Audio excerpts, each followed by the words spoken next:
Are you kidding from me? back in the days because Oh my God. I go by the name of Flashback, so I gotta give you that No flashback. way. Look Tell at how me, you tell me what, segued this. Are you kidding me? tell me where this takes you to.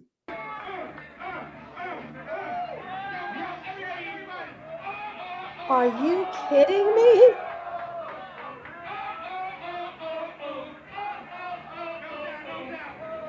What? Uh, yo, look at that face, yo. How did you segue that perfect? You didn't even know I was going to talk about that. Don't worry about it. The show starts in 10, 9, 8, 7, 6, 5, 4, 3, 2, 1.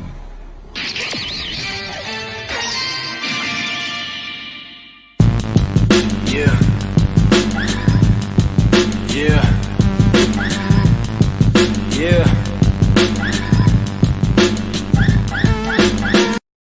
Ladies and gentlemen, hello and welcome to Flash Talks. Ladies and gentlemen, we have somebody so amazing today. You don't even understand. My sister, like you don't even, my Bgirl sister, the person that actually taught me how to break. But let me give you an amazing intro. Elena Valencia, aka HoneyRockWell, born and raised in the South Bronx and Inwood Park, Manhattan. Legendary B-girl HoneyRockWell began gymnastics and dancing at the Bronx Academy of Dance of the age of 7. In her teen years, she excelled competing in high school and club gymnastics and placing in competitions nationwide. In 1994, HoneyRockWell began B-girling or breaking and has been a pioneer girl of the foundation hip hop dance form ever since. Like she's been doing this since way, way back. Honey has performed in the legendary hip hop off Broadway musical Jam on the Groove, which debuted in 1995, 1996, around there, I believe, in New York City, and went on tour nationally and internationally. She's been all over the world, y'all. Honey Rocco has also been a featured performer in Manhattan, a hip hop theater production based in Las Vegas, and also Break, the urban funk spectacular show out of New York City. Honey Rocco appeared in the movie Mannequin 2 and has been a guest on the Sharon Osbourne show. She's performed on MTV's New Year's Eve 2000 and at VH1 Fashion Awards with Cuba Gooding Jr. and Kid Rock. In 2008, Honey was a dancer and actress in the video game Grand Theft Auto 4. What? She's been in video games too? Come on now. Honey Rocco was an active member of the Rocksteady crew in Seven Gems, is now the co-founder of Rock the Floor Productions.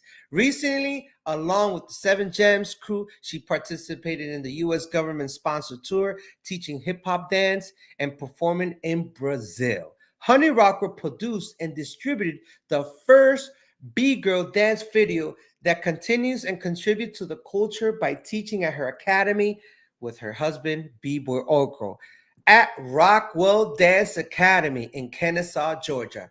Honey is still performing and teaching workshops and master classes to the youth worldwide. Right now, I just want to put a little clip for y'all, something that I got from the internet.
welcome to Flash Talks, history worth listening to. Ladies and gentlemen, HoneyRockWell. Wow. That was yesterday. Look, I got my pants on still. Okay. So That was welcome to the show. awesome. Welcome to the show. Now, Wow. I did a little intro there for you, but we could redo it. And remember, this could be edited. But welcome Okay. to Flash Talks. But before anything, before we even start, I want you to tell me, what do you see on the screen? And what do you think of what do you see on the screen right now? This is super dope. Like, this is how it should be done. This is Okay. what I'm talking about. I love the whole look of it. Oh, flashback en que linda. I love the Oh, characters. so what's that? The Bboys and the Bgirls. You The already B-boys know. and the B-girls What else do you representing the DJ, the graffiti, the DJ, the dancing, everything, all the elements right here. No. Supporting the elements. They say that hip hop has a fifth element. Do you see it here? Oh yeah, Where is it? Us. Come on. And there's no wrong or right answer.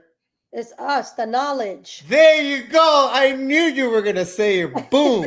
You're a conscious being. I'm a conscious being. The knowledge, the history, the things you say, the things that I say, just everything. The unisons, us together, just talking about the history. And one of the things that I like to do when I talk to people is the reason why I'm doing Flash Talks, history worth listening to, is basically to give you my flowers now that you're here on Earth. You know what I'm saying? Like, I need to do this now and make sure that everyone knows who's running HoneyRockWell. You know what I'm saying? Like, who you are, where you came from, how you got to where you at right now.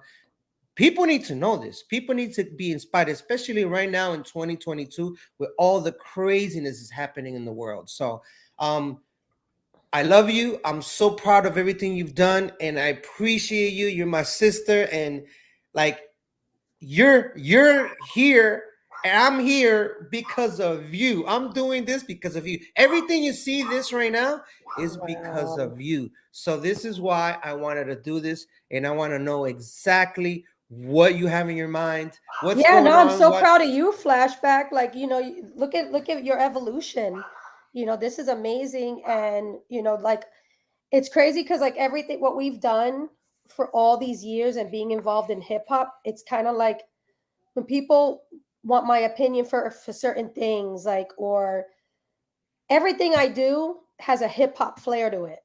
That's what's up. We put the hip hop touch because that's who we are and where we come from. I noticed that Patty Dukes, my BFF, all of us are Orco. How we approach life has a little bit of hip hop. It's who we are, and it's how we talk, walk, dress, think. I think in hip hop.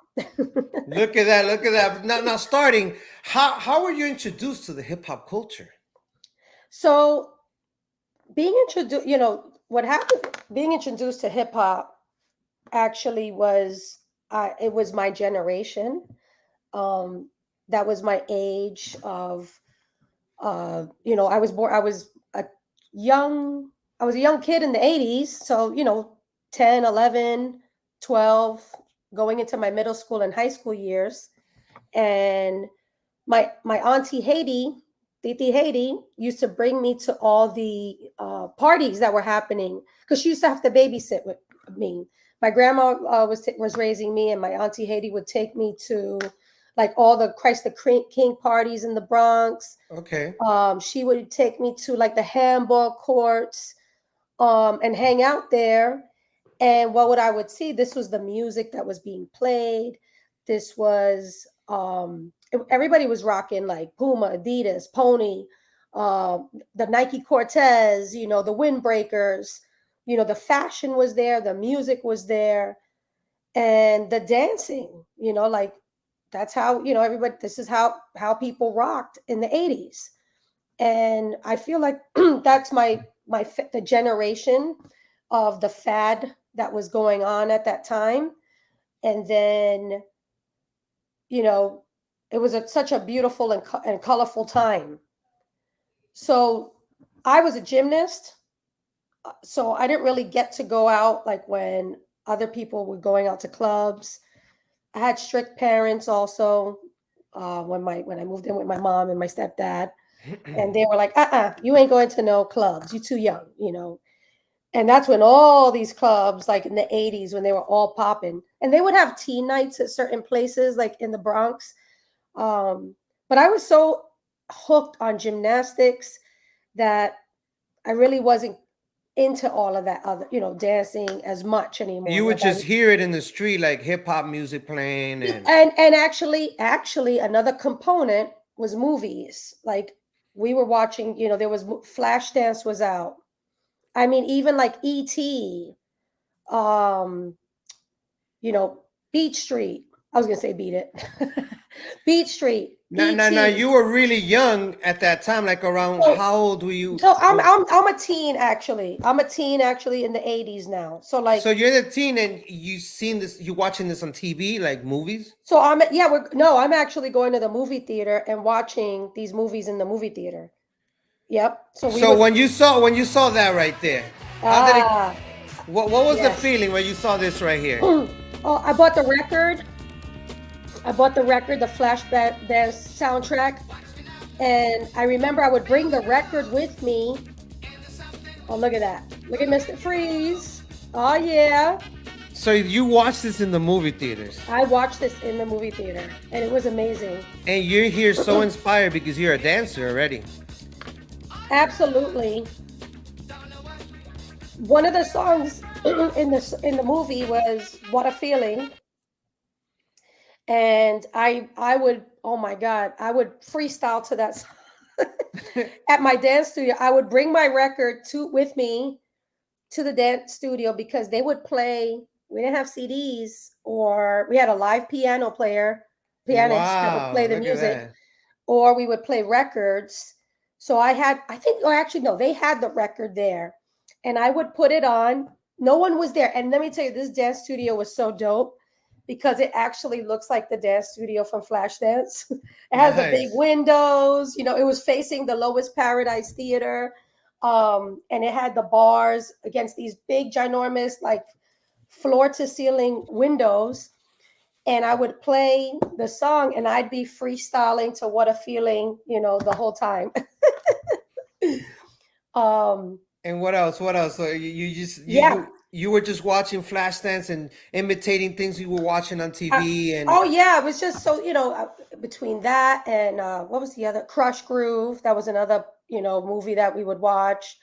Um, all of these Goonies, Gremlins. yeah. Oh yeah, when they And I did the think that, backspin and Gremlins. yes, all of it, all of it. Like you know what was another one that was inspiring? White Nights with Wow, why Barishnikov, nice?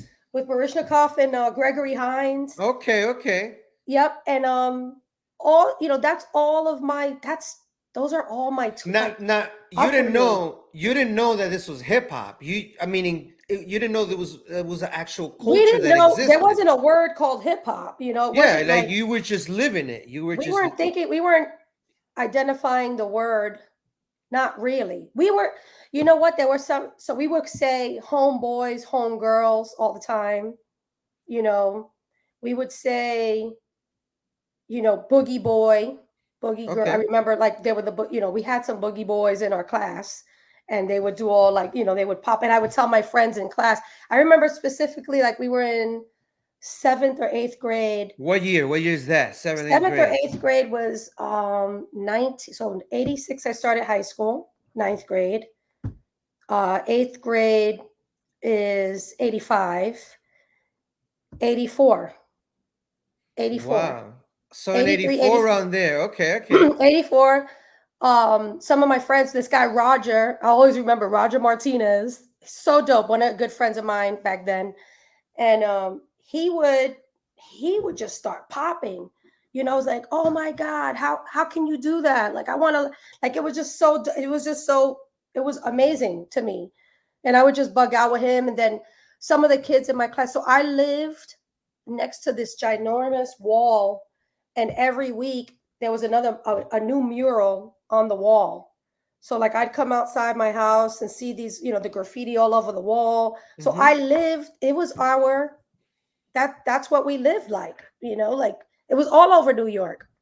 I don't know about everybody everywhere else in all the other states, but New York City, forget it was like everywhere Now in the you're 80s. you're watching this everywhere, commercials, music videos. You're just seeing like a blast of MTV, colors and yeah. a blast of colors, MTV, BET, the Soul yeah. Train, and all Oh that. You yeah. Oh yes, just yeah. Oh, Solid Gold.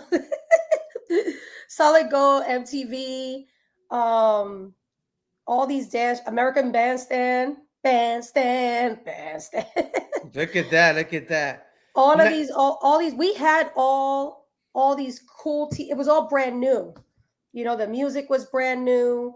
You had freestyle, freestyle. So like that's later, after high school. like Um, late 80s. so 1990, like now here's the birth of Chub Rock and Brand Nubian and Das That boom Effects bap, that boom bap. and the clubs. I would love to do a show and be a part of a show that just talks about the club life, because that was me for sure.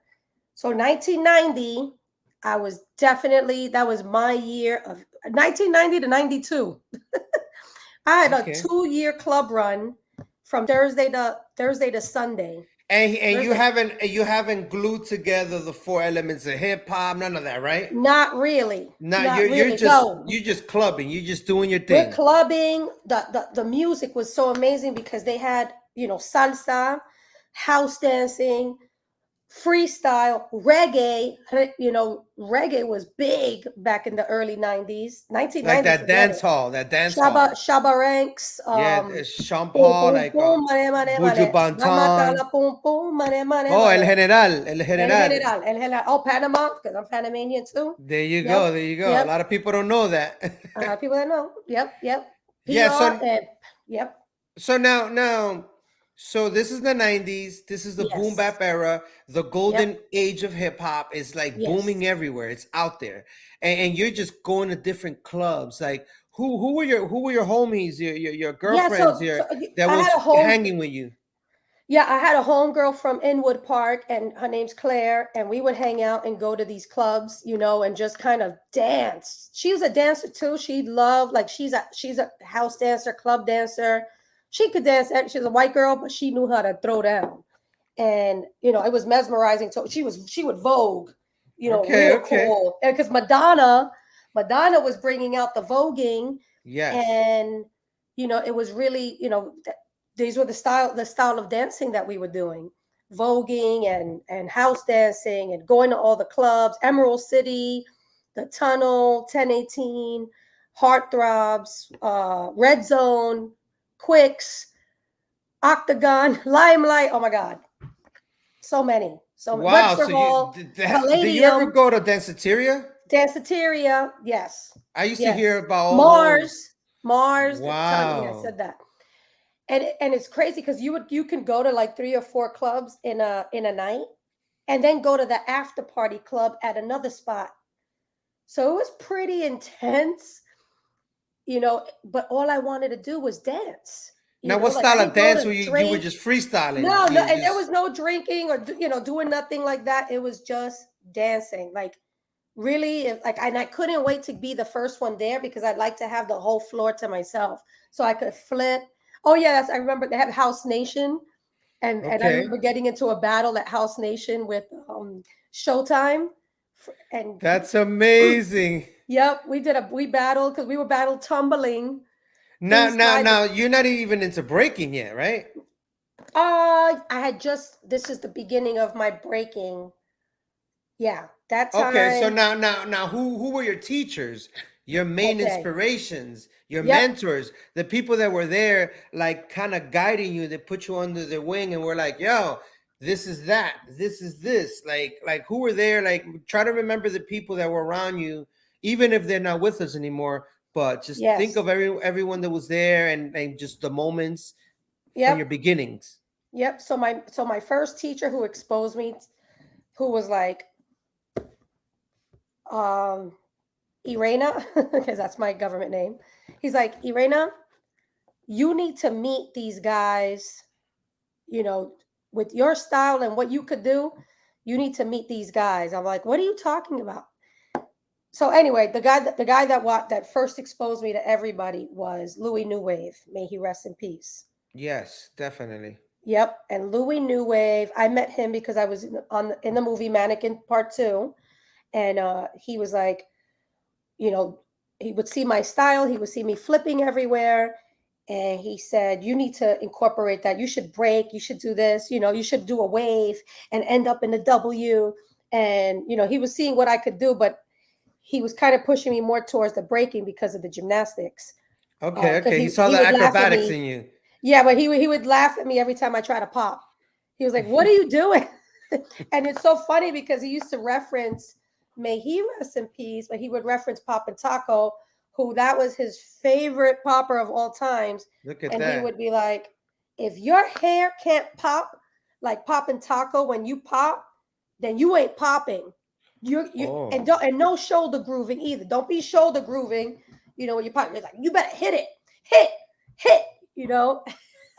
that's And I was amazing. They're like, probably "Louis, I don't even popping have no together right idea." now. They're ciphering up there. Oh my God. Oh my God. That's The insane. cipher is probably the ultimate cipher It's the ever. ultimate cipher right now. The ultimate cipher. So Louis Neway introduced you to that, Louis but he Noué. was telling you, I want to take you to the spot. That's what he was telling you, or he was like, Yeah, he wanted to introduce me to like Wiggles and all the guys, like he's like, "Oh, you got to go to this practice spot because they're going up there." So you we knew their went to names one spot. before that or not?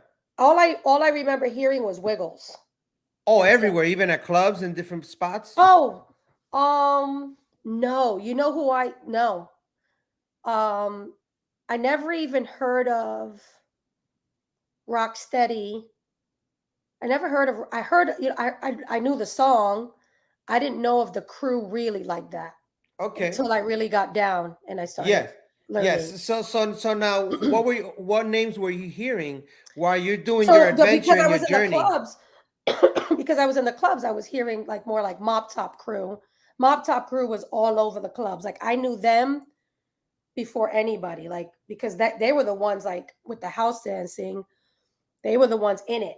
And breaking kind of was like no one was breaking anymore in the 90s, in the Yeah. early 90s. It Yep. stopped. Maybe 89, 90, like it had There were stopped. a few that were doing it. They weren't doing it really in the clubs at all. Oh, in the clubs that you were going to, you would never see it. No, no, no, no. Okay. Just house dancing. That's it. They were doing floor work, but no, they weren't So really you wouldn't see when you would see dancers at the no, but clubs and you I was doing partying. it. So I you would were do it. okay. So you do a I little would do it because moves. in gymnastics, believe it or not, ever since 86, when I've had my first I choreographed my routine, my floor routine, and I had a backspin in my routine. Um, Amazing. for all 4 years, I always had the backspin in my routine. So I've influenced by it, obviously since I was like, that's crazy because it was always in my routine. But who knew that that's something that I was going to really do for the rest of my life? Not only that, you're watching the movie Flashdance and you're watching Beach and Street and you're and I watching think a that could have, yeah. Oh, well, yeah. But another inspiration also was all the old kung fu flicks. Um, definitely. I would watch those like with my grandpa, and me and my cousin Dania. We used to watch the kung fu and pretend to have like kung fu fights, and That's we throw in all amazing. the tricks, and I would flip and think I was like one of the karate. We get so inspired, even leaving the movie theater. We saw them sometimes in the movie theater. These kung fu That's flicks. Yeah. Oh my God. I remember at the RKO. It was a movie theater in Fordham Road. The Valentine, RKO, Lois Paradise Theater. They would have all these movies playing, these old school movies. Damn, the good old days. they were Oh, like the 99 cents kung fu theater oh, movie thing. yeah, Yeah, I yeah. think You get a double feature. You get a double double. Oh, the feature. drop. That's right. You get the double feature.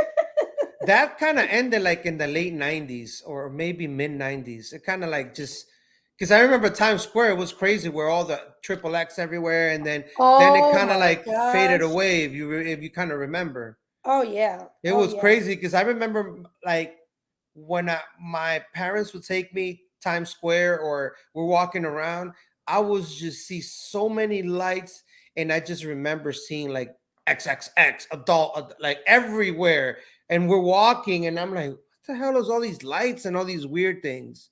Yeah, And absolutely. I could imagine when you will go to nightclubs, the house era came in, and the I guess the disco era was leaving, and the house era was coming in with the freestyle, the boom bap, all that is coming in at that time. Now, once you met Louis New Wave, Yeah. tell me the story. Like, how do you, like, how was it that you were like, boom? And, I was mesmerized by his style.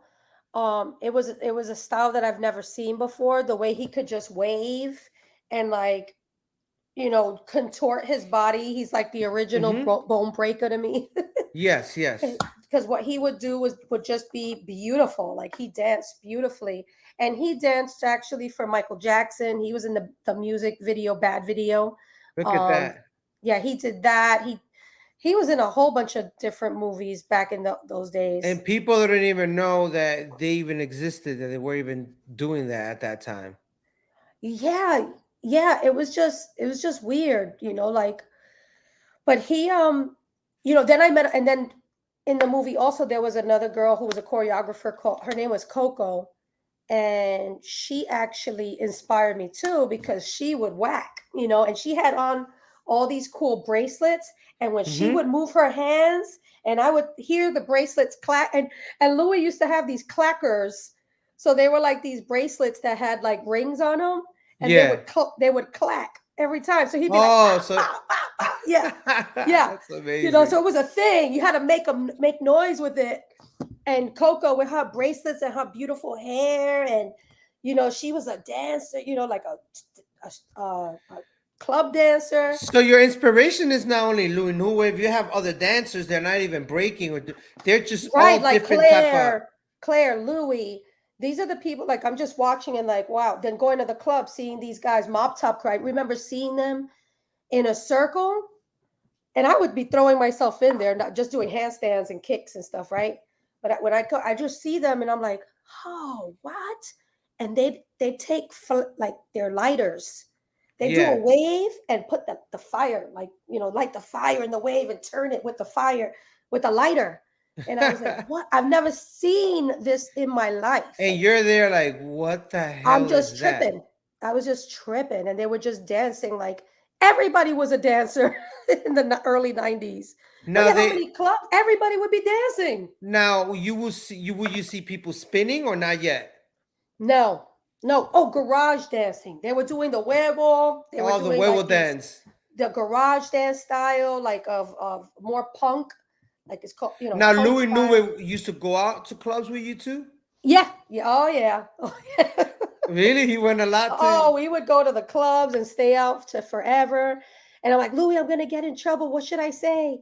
And there was one thing he always told me, to tell my parents, the truth shall set you free. He would say that forever. I'm like, Louis, stop saying that. Now, it's amazing that not a lot of people mention Louis New Wave. Like, there's a handful of people that if you speak to, they will mention Louis New Wave or they know of him. A lot of people in the scene of course, your generation, the generation before you, they probably knew who he was because he was probably everywhere dancing. But Yeah, one of the yeah. interesting things that I saw, like, I saw a video of I don't know if you've seen this, but Kid Freeze is actually talking about Little New Wave. Take a look. Wow. Oh, Magnificent no. Force was put together by Judy Frad.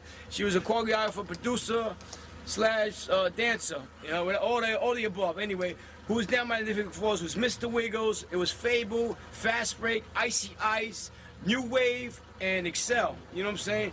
We were down Magnificent Force. We danced with Judy Frad. It all started from one day I did a show with her in, it was the Lower East Side. It was a school, junior high school. I can't record the junior high school, but I went down there. It was me, Fast Break, Fable, and Wiggles, and Icy Ice. We were the first Magnificent Force. We went down there and we was dancing, and we met a couple of kids that looked up to us and said, yo, you guys are good. How do I get into it? We met a guy named Excel, which his name is Float, you know what I'm saying? And we met a nigga named New Wave. He used to pop. This nigga was wicked. And niggas don't know about New Wave. New Wave was in Michael Jackson video Bad. And he did various stuff and with Dynamic Rockers. He toured to Germany, you know what I'm saying? And he used to be Spinner's partner, you know what I'm saying? And big love to him. Rest in peace, man. He passed away a few years back. It was a New Year's Eve. He was taking my daughter's mom's on Patty Deuce. He took her home. I used to live in 167 in the Grand Concourse. He dropped her off. And he went home back after New Year. He was crossing the Grand Concourse, and a truck came. He was drunk and driving, and you know, God bless him, man. He crossed the street, and a car hit him, and he kept going. You know what I'm saying? He died. Rest in peace, Newell. One of the hottest poppers I ever seen in my life. He brought Poppy to the forefront, so I got love for him, putting him on it. Glide Master for New York City Breakers, who made the Fist Glide. You know what I'm saying? These are some of the people that don't get recognized for hip-hop. Again, hip-hop, b-boy is pieces, and everybody holds a piece to make the whole pie of hip-hop, and that's what it's all about. Everybody's got their recognition. I ain't gonna shine all light on me, because the light ain't all about me. It's about other niggas that brought it to the forefront. It's a whole unit that made hip-hop today. It ain't just me. I'm one of the pieces, but there's other pieces besides me that got recognition, that niggas are still here, they're trying to do it, and there's niggas that passed away and didn't get the recognition, and people forgot about them. They shut off the lights, paga la luz. They shut the lights on them. Niggas don't know who they are no more, so when you shut off the lights. And there you go. And that's the reason why I'm doing this type of show, because I need to shine the light on the dudes that were doing it before us, the dudes that inspired people like yourself.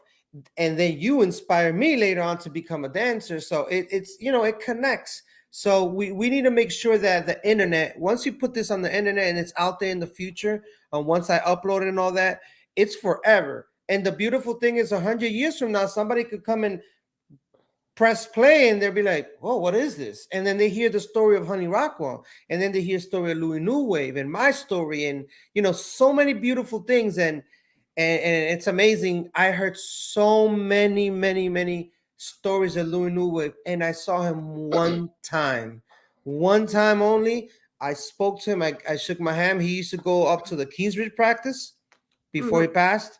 And he went to the Kingsbridge practice. He was there, I think, with Richie, Abuelo, and a few, and he was doing his thing. I think Bam Bam was with him that day, because Bam Bam was one of his students, right? Right. So I was I was leading into that, because before meeting the guys that he wanted me to meet so bad, you know, with Wiggles and them, he took me to this boxing gym in the Lower East Side. And he wanted to kind of like, you know, show me who's who.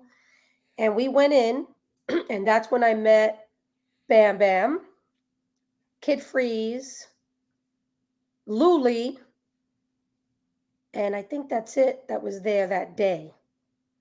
And it was kind of like a private practice, so it's not like they were like very welcoming. They were cool, like, hey, what's up? You know, all right, see you later, Louis. Bye. You know. But in hip hop, we got that what's it called? Little, that you know, territorial, like, that territorial type of. Why are you bringing this girl? Like, who is she and what is she doing? So it was kind of cool, like, to see like these guys practicing. It's kind of like a movie, right? It is a movie. It's kind of like a movie. Yeah, it is we'll a movie. Talk about that. We'll have to talk about that. Oh, we will. Keep it going. Keep it going. Who I get to play me? Well, you will play Honey, the real Honey. Okay, no, the real Honey, because that story is there, and we'll get to that because it's crazy. I ran into some articles online about your government name, of course, versus Music Something Group, which is that Honey movie. That just bit your story, your life story, basically. Which we could get into that another day. Okay. But yeah. Let's carry on with Louis New Wave. Let's keep it positive. Yes, Louis New Wave took you to Louis. So that's when I met Bam Bam and them, and I saw what they were doing, and Kid Freeze, and I was like, wow, that's cool. But remember, like, I guess everybody had their spots where they were training, and I really could pinpoint the year. It definitely was like 1990. Yeah, because I did the movie in 90. So he was taking me around. That's when you did Mannequin too. Yep. In 1990. 1990. So then okay, so check this out. So I'm clubbing, and then I get introduced that this guy, this is how it happened. This is how, like, you know, like in show business, like you may see somebody in a club, here's my card, call me. So that's kind of suspect, you know, you don't really do that. Yeah, of course. You know? But back then it was kind of like you were discovered, you know, and it's just how that's how they did it. So I got a card and he was like, you should call me. I want to put together a girl group, because that's when like Fly Girls was popular. Yes. And they were doing it on In Living Color. That was a really popular show, early 90s. And I did so I called them. Paris Dijon. I called them. Let me see what this is about. Hey, what's going on? He was like, yeah, I'm starting a group of girls dancers, and we're gonna do performances in these clubs in Jersey, Long Island, New York, and I'd love for you to be one of the dancers. And I was like, oh, okay. What's it called? So the name of the girl group was called Lollipop Lunch. Lollipop Lunch. I know it's called, and we got our dope outfits. Do I have a picture here? I do have a picture. It's in my photo. I could get it later. Yeah, we could plug it in. We could plug it in later on when we edit it. Yeah, I'll show you the picture. But it's we got graffiti. We would rock the Doc Martens. So I got graffitied. We got graffitied Lollipop Lunch on the Doc Martens. That's funny. He did kind of go all out, to make this group happen. Well, you guys are watching the Fly Girls, and you're like, man, we're better than them, right? Oh yeah. So he's like, okay, well, you have a choreographer too. Here's Darren Henson.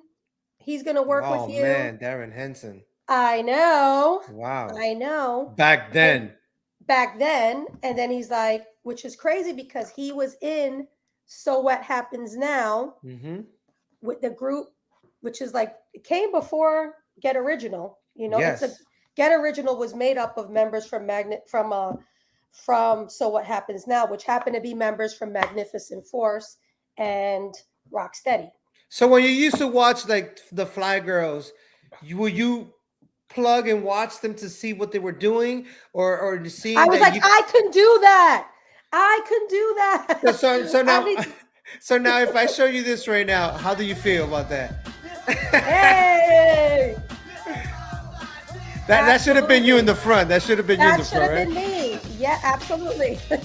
And Jennifer Lopez ended up getting the part. Well, funny story. Hold on. Just, I want you to see this real quick and tell me what you see. Hey. Insane. That's us. That's our time.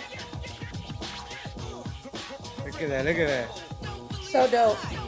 I love it.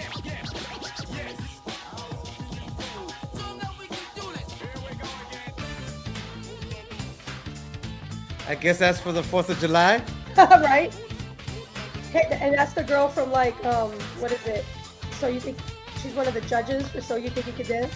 Oh, right now? Yeah. Not now, like that right there, that one. So that's the Fly Girls right there for those that are watching and those that are listening, because this is going to be actually a podcast as well. It's going to be on audio, available on audio, and it's going to be audio video, of course, on YouTube. So for those listening, if you can't see the Fly Girls, go on YouTube and watch the video. That way you can see Honey's face too, talking about everything. So carry on. So you're watching Fly Girls and they get us. Darren Henson was one of our choreographers, and Loose Bruce was one of my choreographers. Wow. Loose Bruce was Louis' friend, and we hit it off really, really quickly. Like that's like another BFF of mine, which I need to call him, and catch up. It's been a minute, a long time. But we got close, like me, him, Louis, we used to rock out and go to the clubs together also.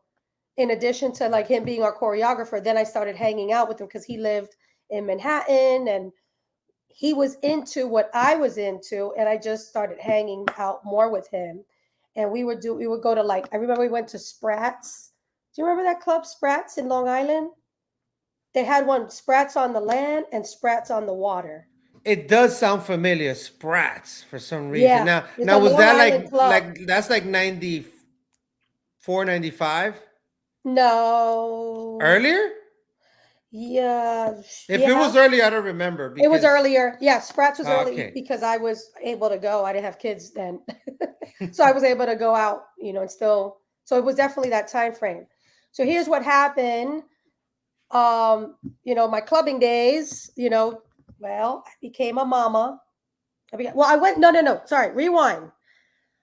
I went to college, City College University. What year? Now you got to throw me every time you say something. 1990. Yeah, throw me to the 1990. years. The years. 1990. That's what I want. Yep, I went to City College University. Didn't stay long, but the choreographer, I went for dance major at City College, and the choreographer of the dance team was Jamal. Jamal is the choreographer for CNC Music Factory. Wow. And he right away was like, you need to go on all these auditions. You need to start doing more. And he wanted me to go to this audition that was happening at Emerald City in 1990 for Fly Girls. They were auditioning for the Fly Girls. Look at that. So I go, and a couple of the girls that were coming out of the audition, I was almost there. I was like steps from Emerald City. And they were like, oh, don't even worry about it. They're looking for a black girl. So I left. I was like, really? Okay. What? Damn, they probably played you, and they was probably bullshit. Well, they hired J-Lo. J-Lo was the new one they hired. Oh my God. Meaning, like, yo, you would have showed up before. You would have done some flips and stuff. I would have been like, boom, boom, bop, boom. Yeah. No. Wow. Who knows? Who knows? Yeah, but yeah. you know Who knows? Who knows? But my journey, it went. I did a U-turn. I went back to the train. You had to. I had to. And I went. I started, doing more stuff. Then that's when Louis was like, okay, no, that's when I got, that's when I had my daughter. Amanda. This is the 90s. 1992. So 2 years of clubbing. You got it out of your system. Got it out of my system. I don't think so. And Because then we had another like goal after the 90s again and again. But keep it going. Yep. So then 1992, baby Rockwell is born in June. June 13th, 1992. Baby Rockwell's born. And Louis like, oh man, why you had to go get pregnant? You were my club partner. It's okay. It's okay. Oh, wow. He's like, it's okay. We're going to get you back. We're going to get you training again. Okay. So Louis started hanging. Well, no, not yet. Because Patty comes into the picture at a certain point. Meaning after you gave birth. Now you're a mom. So now I'm a mom. So now 93. Okay. 93 probably. Mm-hmm. I start training I start teaching at the gymnastics gym. I start practicing a little bit more. And then Louis, I start, hanging out with Louis. We start going to a little bit of clubs. He gets me back in the mix again. Okay, let's go meet the guys. Okay. So I'm back in shape. It's 94 now. I'm kind of 94, early 94. I'm back in shape. and Amanda's 2 years since having a kid. All right, I'm flipping again. I could do all my same tricks. I could do. I'm dancing at the clubs again. I go to one of these practices, and it's the getter. This is when all the guys. I met Wiggles. Who was there? Wiggles' sister, Dina, Snapshot, Wandy, Brendy, Z Boogie, Masami. Everybody, Kenny, everybody. Wow, you had the whole crowd. Keep it going. The whole posse. There was a whole bunch of people in there practicing, and I was just like, wow. And then I didn't know at the time, but it was Quick Step and Rockefeller. They were there too, and I was like, wow, like there's girls, there's boys, like everybody's throwing down, and Louis was like, yeah, show them what you could do. I want to see, and I was really like super shy, of course. I was like, oh my God. And Louis was like, come on, do your flip, do your aerial. And I started flipping. Flow Master was there. He wasn't Flow Master at the time. He was called Legs Almighty. Hmm. We used to call him LA. But yeah, they saw me flip and stuff. And I think Legs right away was like, yo, LA, teach her how to do some 6-step or some footwork. And then Flowmaster started, we had a really good, he started teaching me some footwork and showing me some stuff. He saw that I could flip. He liked to flip. And then I was just watching everybody just dance and do, choreo. Gremlin was there also. Fable, of course, Fable, my brother Fable.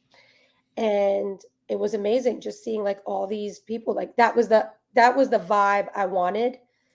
That's the place that I felt like home, like my other home. And I was around like-minded people that were just wanting to train just to train, because that's what I like to do. I was a Definitely. part of the Big Apple games, like, so I was always training in the summer.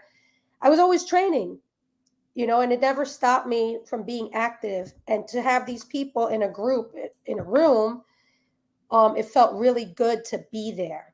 And I wanted to do that. I wanted to do what they were doing. So No, I started learn. Yeah, go ahead. no, keep going, keep going. You started learning what? I started learning the choreography, and me and Louie used to like practice the choreography from a videotape. And also, Luli put together for me.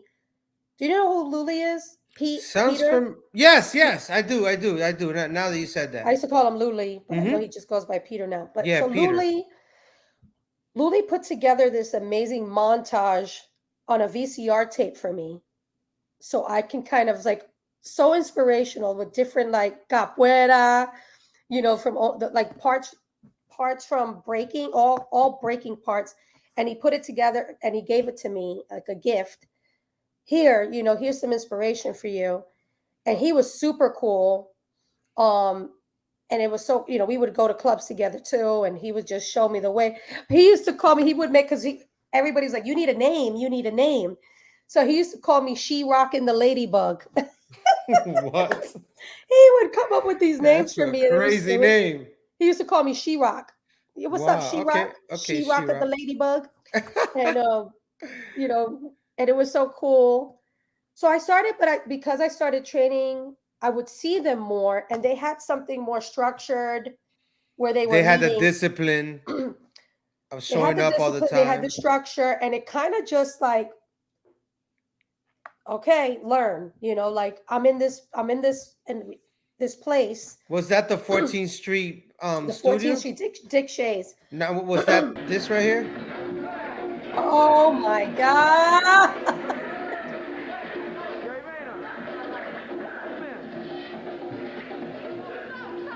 What are you doing this weekend? Oh yeah? How long you been down with hip hop? Nah.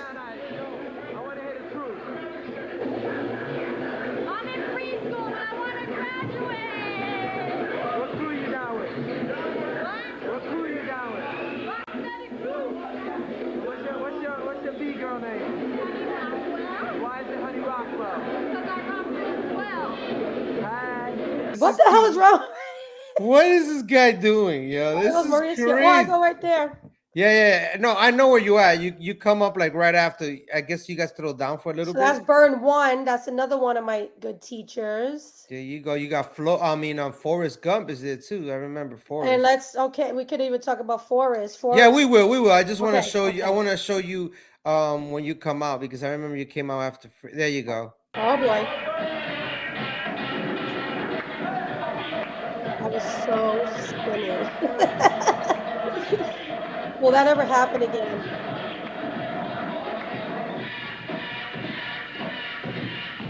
Oh shit. Oh snap. Yo, you got that shit way iller later on in the future. Yeah, I was just a beginner Like there. you so I think I started getting into my prime with understanding the dance more and the swag and the music and being more confident. I think I got that more in break, but then I was already like, I never got to like reach a prime because I kept having another kid. Why did that? You Like know, you're getting better, I better, would go better, and there then and you then stop for a little bit, and you go better, better. But you know what's the thing?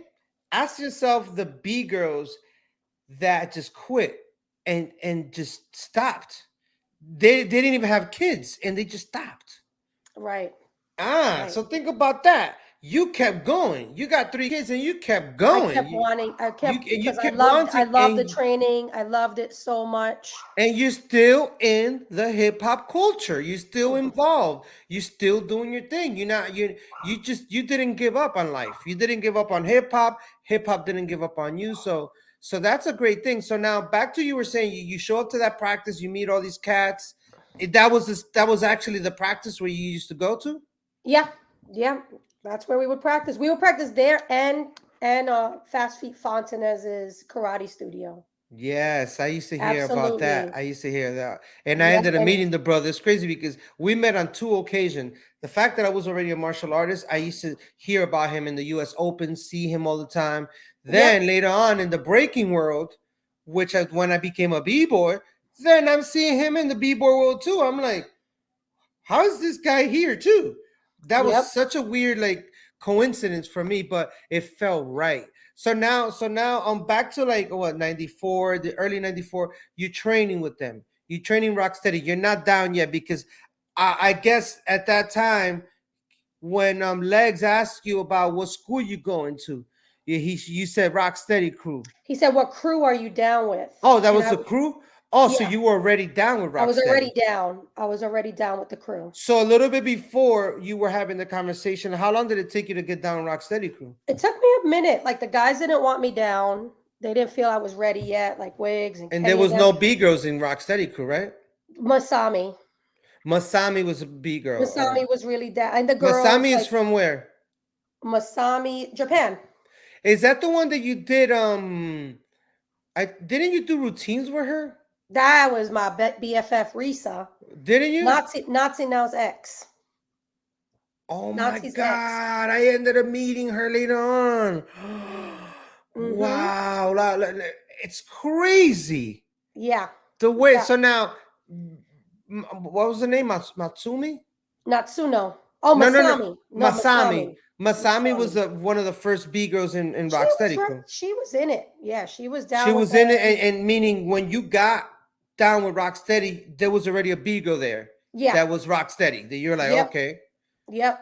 Yep. okay, So yeah, so I'm seeing these girls and they're throwing down and they're dope. And no one's doing it for anything, just training. But then they started putting us to battle. Like they would be like, all right, let's see who we're taking with us to this next country or the next gig that we're about to do. And they would I was terrible with the routines. Rockefeller was really, really good. And she would get it and Masami already knew the routines. So they would pick them and they got to do it. So it took me a while to get look. We learned the routine, everything the opposite way, because when you put everything in the VCR tape, you're watching it on the TV, and if the points went that way, me and Louie went this way. oh man, So we learned it. I don't know if that had anything. I'd like to think that that had something to do with it, because I don't want to think that I truly sucked.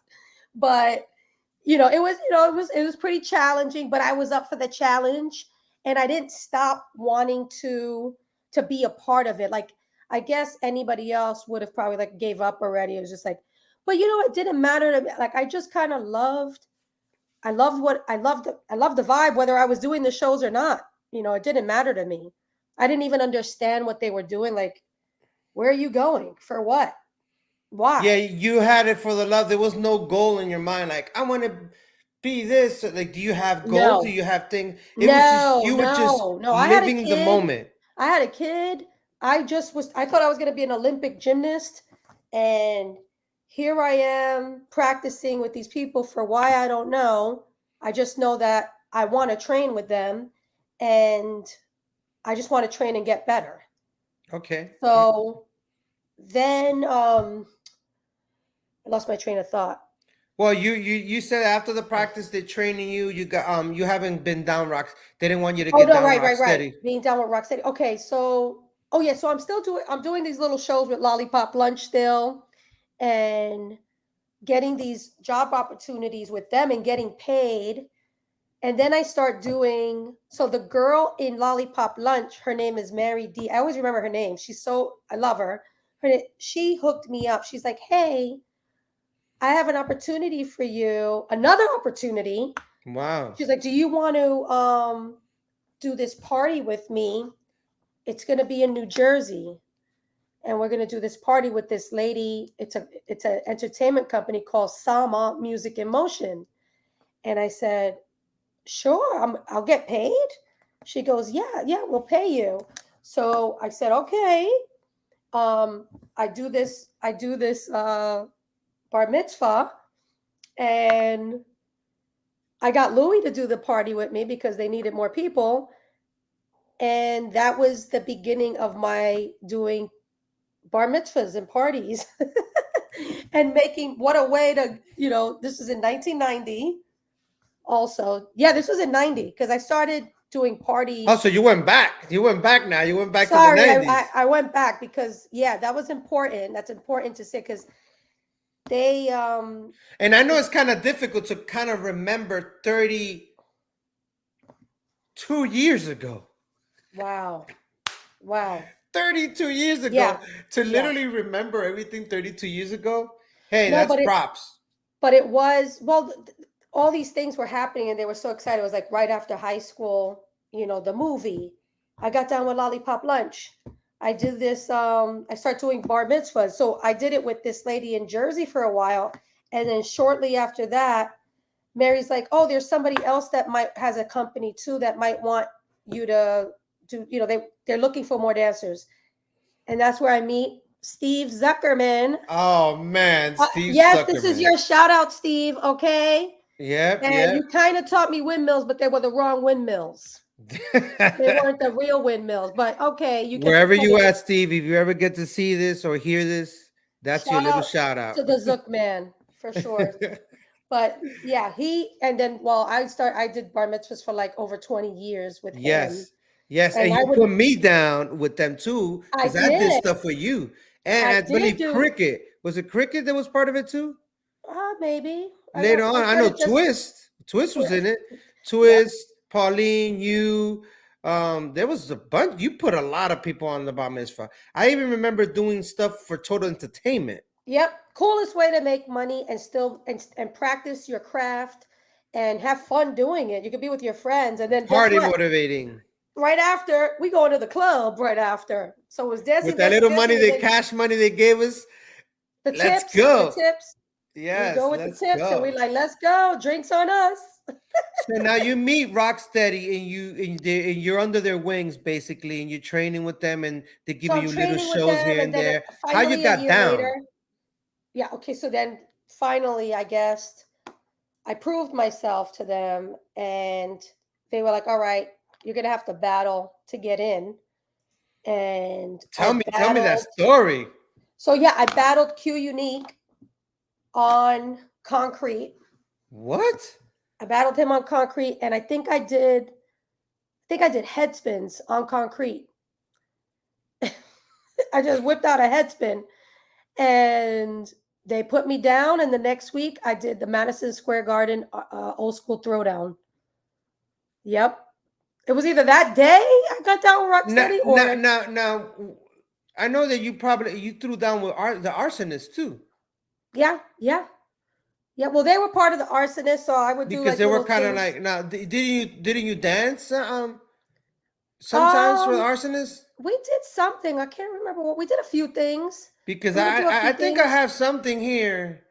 Are you kidding me? From back in the days, because oh my God, I go by the name of Flashbacks, so I gotta give you that flashback. No way! Look at how you segued this. Are you kidding me? Tell me where this takes you to.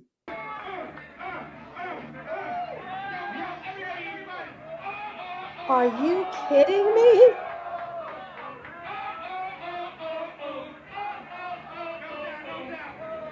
What?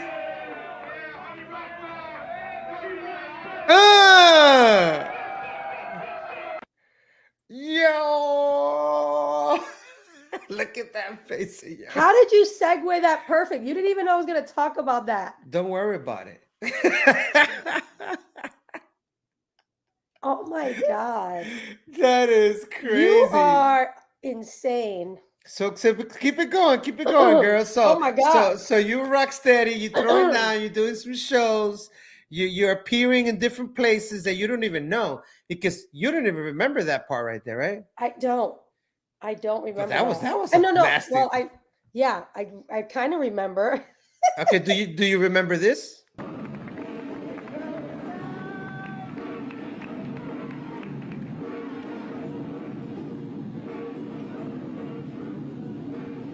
Oh my God.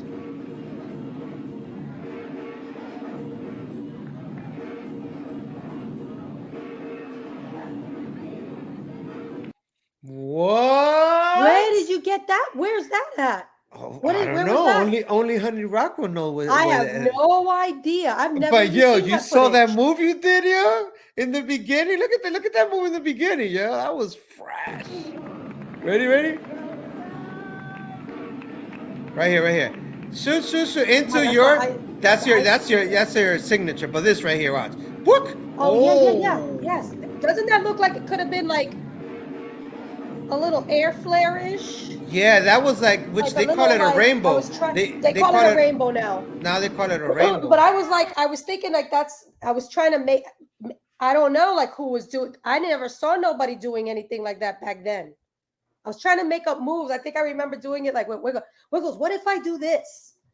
You know, but not a lot of people did that. You were officially like killing it. You were doing your thing already. Like so now you got the name. You're down Rocksteady Crew. So now you're doing shows. You're doing you're everywhere. Like now Well, I you didn't weren't have the name battling yet. really. I didn't have the name yet. Oh, you didn't have HoneyRockWell name yet? No, But you're down with Rocksteady, but you still don't have HoneyRockWell. No. Wow. And Wiggles would be like, I had a name that I liked that I wanted to call myself. What was that? Well, I like to call myself. So my name is Irena, and I like to do back handsprings. Okay. So what do back handsprings look like? Like a rainbow. You wanted to be bigger rainbow? Yes, I want to be For rainbow. real? Yes. Oh my So god. there is a video. That's your cheerleader in you or your gymnastic in you. So I wanted, yes. So, but Wiggles, we did a show, Rainbow. my first show ever with them. I forgot where that show was Big at. girl rainbow. And that's what Wiggles said, Bgirl rainbow. And he was like looking at me like, I was like, what? So at that That's time, hilarious. me and Rockefeller, excuse me. At that time, me and Rockefeller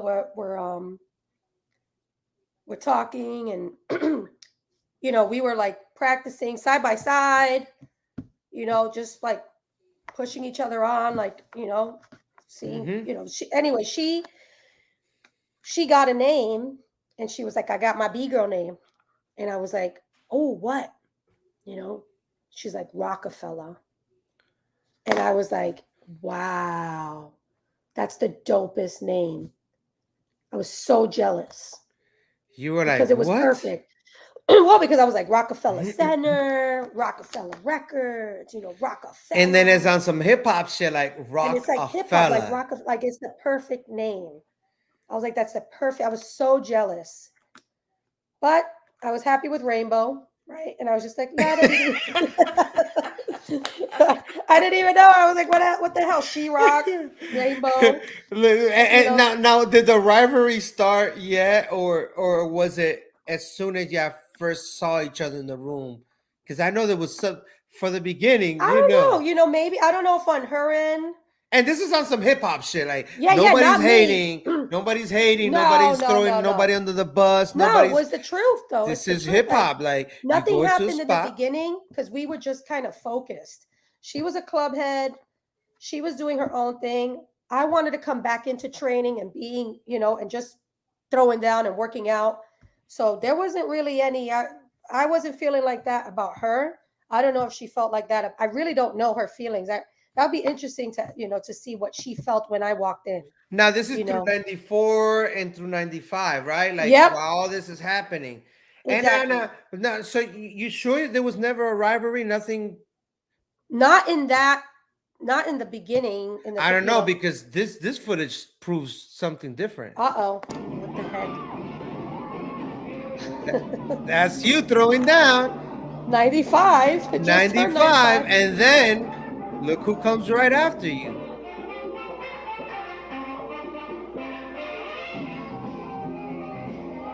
And they send her out quick as like, go, go, boom. Real.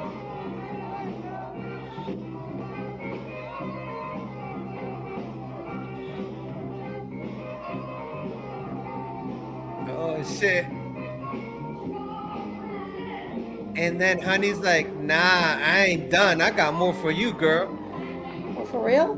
Hell yeah. You were like, I ain't back done. out? Oh. Okay. I don't know. Oh.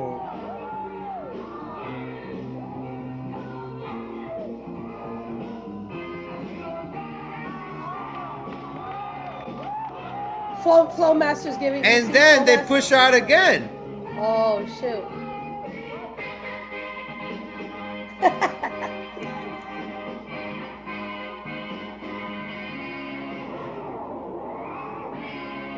Oh boy.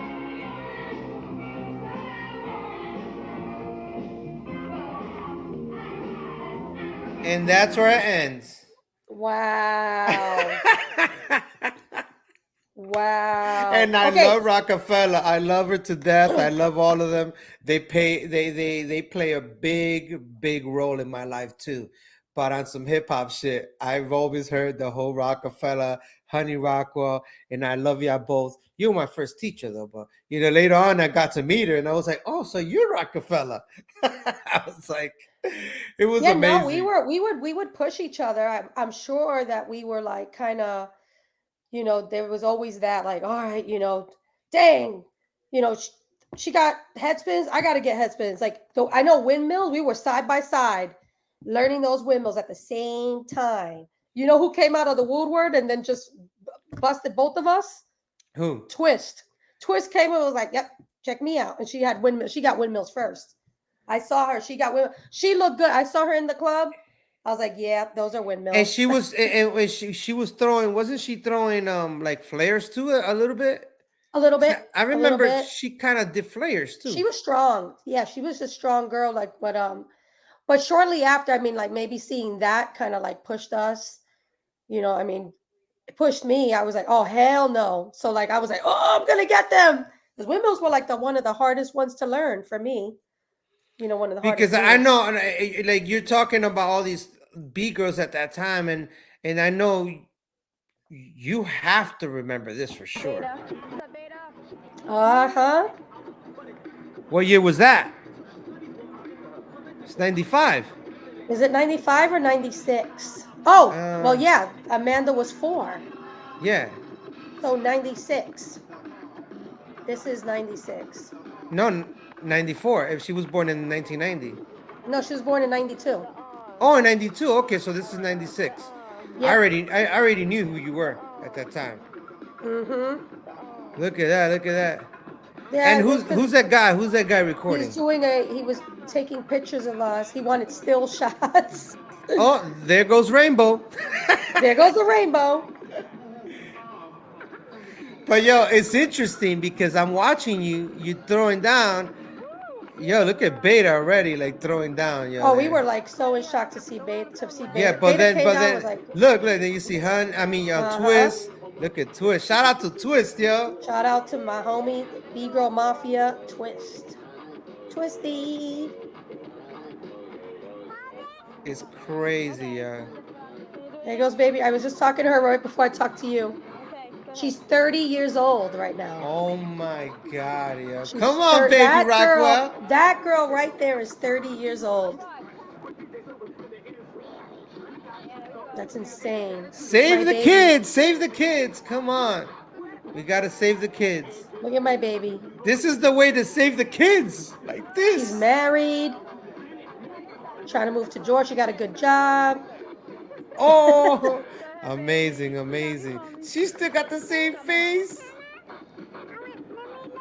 And then I know a little bit further. Then I see Rockefeller jump Here's in. Rockefeller. Yep. Hey,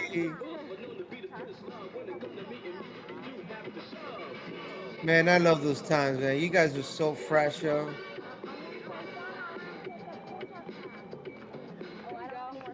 So much fun. And then yeah, I remember she put her thing. What was Oh, that? that's Wax's sister. That's Wax's little Oh sister. my DJ God. Smalls. Yeah, DJ Smalls. Look at her. That's Wax's sister. Wow. And then Rockefeller came in with her windmills. Yep. She said, "Yeah, I'm gonna show you some windmills, yeah." So he was the photographer for Paper Magazine.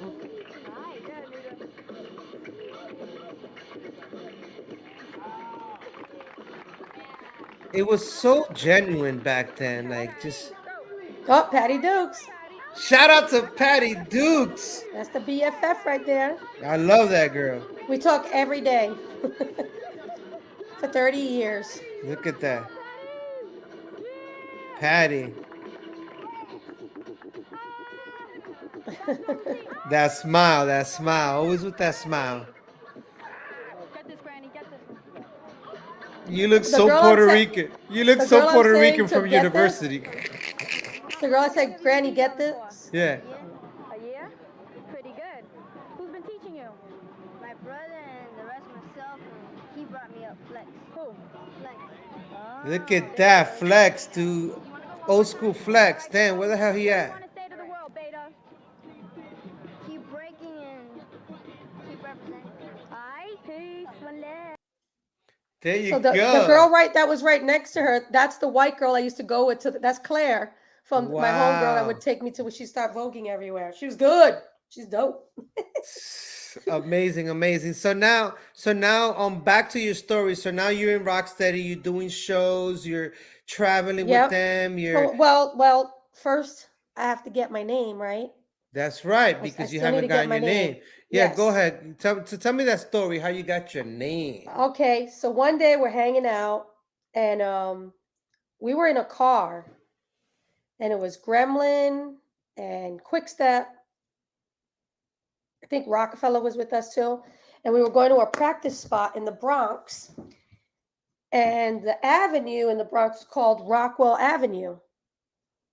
So I don't know. It could be debated, Quickstep or Gremlin, but they were like, you should call yourself, Rockwell, HoneyRockWell. And Gremlin was like, yeah, you should write it like this. And we started practicing on how to write graffiti style, Honey Rock Warner, Honey Rock Ski, all different types of, ways to write HoneyRockWell. And they were like, yeah, that should be. And then all of a sudden, I had a name and everybody loved it. Wiggles, it was Wiggles approved. That's what was important. Dope. That Wiggles approved it. So you after that, no more Rainbow. Rainbow, bye-bye, Rainbow. Hello, Honey Rock. And now, do you remember the first show you did with like them calling you all like be her or like Bgirl Honey Rockwell? You know what I'm saying? Like, do Yeah. you remember that? Yeah, well, then it was fast. Everything started happening. We did PS 122. We started doing these. Oh, do you have that? PS 122. What's that? Do you have PS 122? Because I know there was a lot of we went footage. Univision and my father's interviewing. I have that. You might have that, or it might be able to see it. Is it online? It might be online. Univision. If you tell me what is it, we could see that quick. PS 122. Get Original Dance. So PS 152? 122. 122, and what was it called? It was called it might have been on Univision. So would it say Get Original? Would it say Jam on the Groove? It would say Get Original. We didn't have the name of Gem on the Groove yet. Because I remember the guy that did the graffiti mural it said GO as our backdrop. So we didn't even have Jam on the Groove yet. And this is from what year? Like this is because Jam This on the Groove is was already 95. so This was 95. so Jam on the Groove was already out before you even joined Rocksteady Crew or anything, right? No. No. You sure? Because in '93 they were already doing stuff They were doing like as a Get music Original. video as Get Original, not as Jam on the Groove. Because I know in the works, I forgot who I was talking to when they mentioned Get Original. Didn't they do stuff like in Europe somewhere before? Like, I think you weren't even down at that time yet. Yeah. Yep. They had. Yep. They Because had shows. So yeah, that Storm, Storm was Soraya, in it. Leon, Coachella, and I met them. I met them Chesney, when they were in New right? York. Leon Chesney. Leon Chesney, which I just gave him a shout out on Facebook yesterday. Adesela He was like, "Honey," Adesela randomly. too, right? Adesela, Doc. Who Bam else? Bam. Bam There Bam you was go. in So it. there was a lot of cats that were already doing their thing. Now, where was Oh, this? at? Lockatron John. Oh my God. That's with Frosty Freeze. I think that's when we did BET. With Big Les. Oh my gosh. Flashback, you went into the vault? How do you find this? And look, I'm always rocking Adidas. That's so I can't believe it. Boom. I'm such an Adidas fanatic. Where you think I got that from? Everything I have is Adidas. I don't have no Nike, nothing. Everything is Adidas, straight up. Like we were just me and Kay were talking. Like we went to the Nike store and we literally walked in and I'm like, what am I gonna get here? I never get anything here. Oh my God. Plus, they don't fit me right because my foot is kind of narrow. I mean, flat. It's like a boat. So Nikes are kind of more narrow. You know what I'm saying? Yeah. So you're going on with you're doing your thing. You're performing with them. You got HoneyRockWell, and now you're performing. You're like Oh yeah. You did the anniversary. Didn't you do your first anniversary for Rocksteady Crew? Weren't you? What year was that? Was it in '95? The one that you guys performed in Manhattan Center? Yes. That was your first time, right? My first time. Oh my God.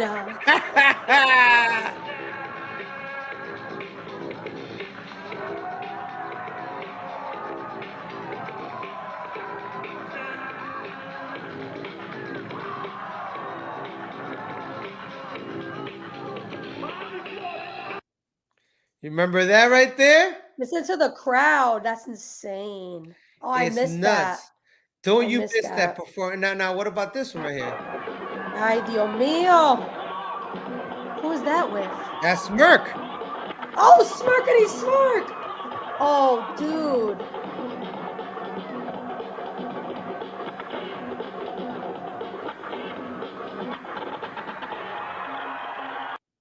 I'm telling you. You gotta send that to Smirk. No, he's gonna I need this whole thing. Oh, you will. You're gonna get all of this. You're gonna get all. You were like I was watching Good Morning America when they start talking and they were like, "Oh, we've got the video right here." I was like, "Oh my God." Well, I forgot to include people of what is it called? Your school. Like you guys even been on Fox. Bgirls right here. Honey Come on now. We didn't put that in there. Oh, it's in there. Mother-daughter challenge. See who can stay Oh with the beat my better. God. Who's got this? Look at this. This is on Fox. Oh, yeah. Wow. 5, right? To me. All right. Let's see about that, ladies. Look at the beautiful Anaya right there. Crank it up and let's do this. Oh snap! Damn, my hair was mad long back then. You think you're a cool mom Oh at home? snap! Oh yeah. Oh nice. Okay. Yeah. Damn, I didn't even give Roger G his shout out. It's all good because you're giving him right now that shout out. He knows you love him. Yes. Oh, I love The Rockwell. it. Do the Rockwell. Okay, Do the really? Rockwell. I love my mom, but I want my my mom to do that with me. All right, sorry. He's Mom. hilarious. I love that, honey. You're amazing. Look at that, yo! You're amazing. I said that to you. He did the show. He did the chair routine with Alex. Yeah, I remember seeing that. I remember Yeah, seeing yeah. that, and it's crazy because I wanted to save this for the encore right now. Now, do you remember this right here? Oh my God. Where was this at? What? Where are we?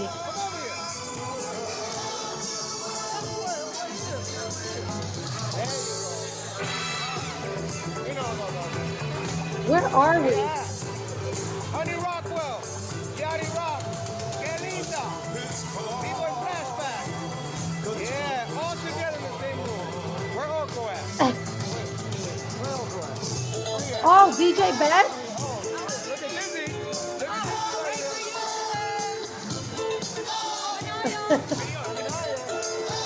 Look at Anaya. Anaya's too much. Anaya's all up in the mix. Orca! Anaya's crazy. Dizzy.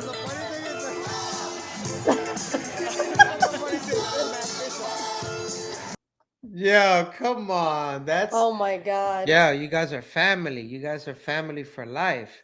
And you know, I have to always, this is something you've never seen, honey. And this is something I really So wanted you're to doing show something. you. Okay, that's why. Okay. So I want you to see this, something you've never seen, and I know you're gonna really Oh appreciate it. my And God. when I saw this, I was like, wow.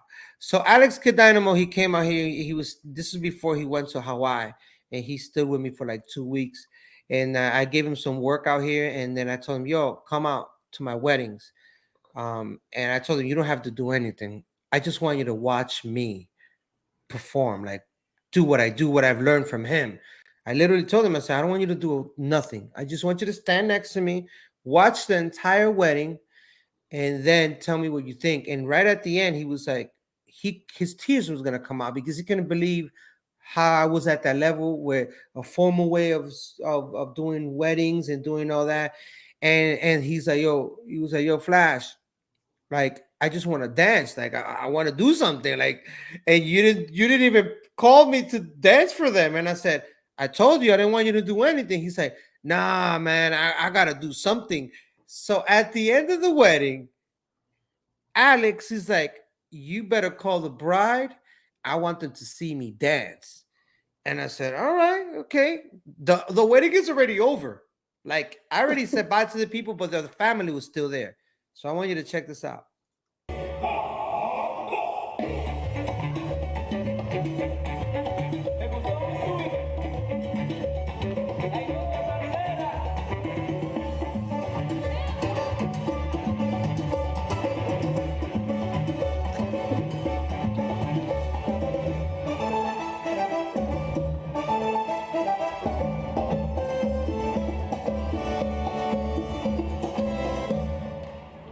And by the way, he told me to record his feet in the beginning.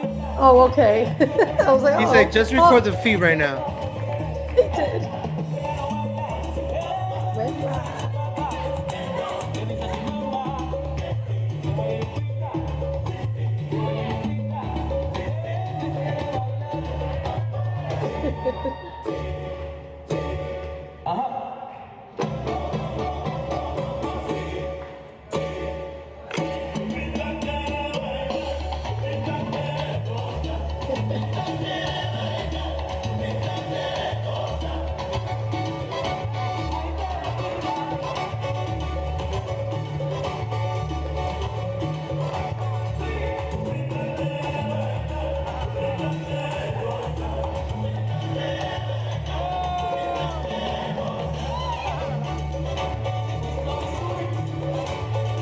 Jálala a bailar, jálala a bailar.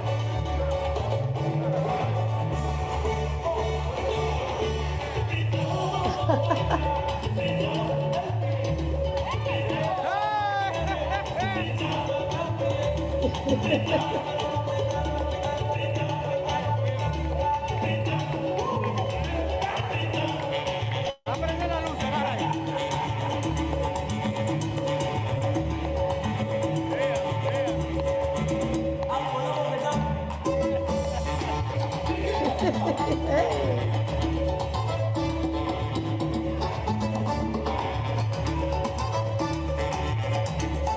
Oh,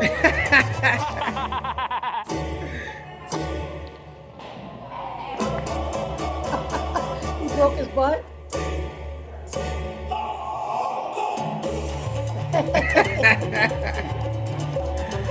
Hey, look at that man right there, yo.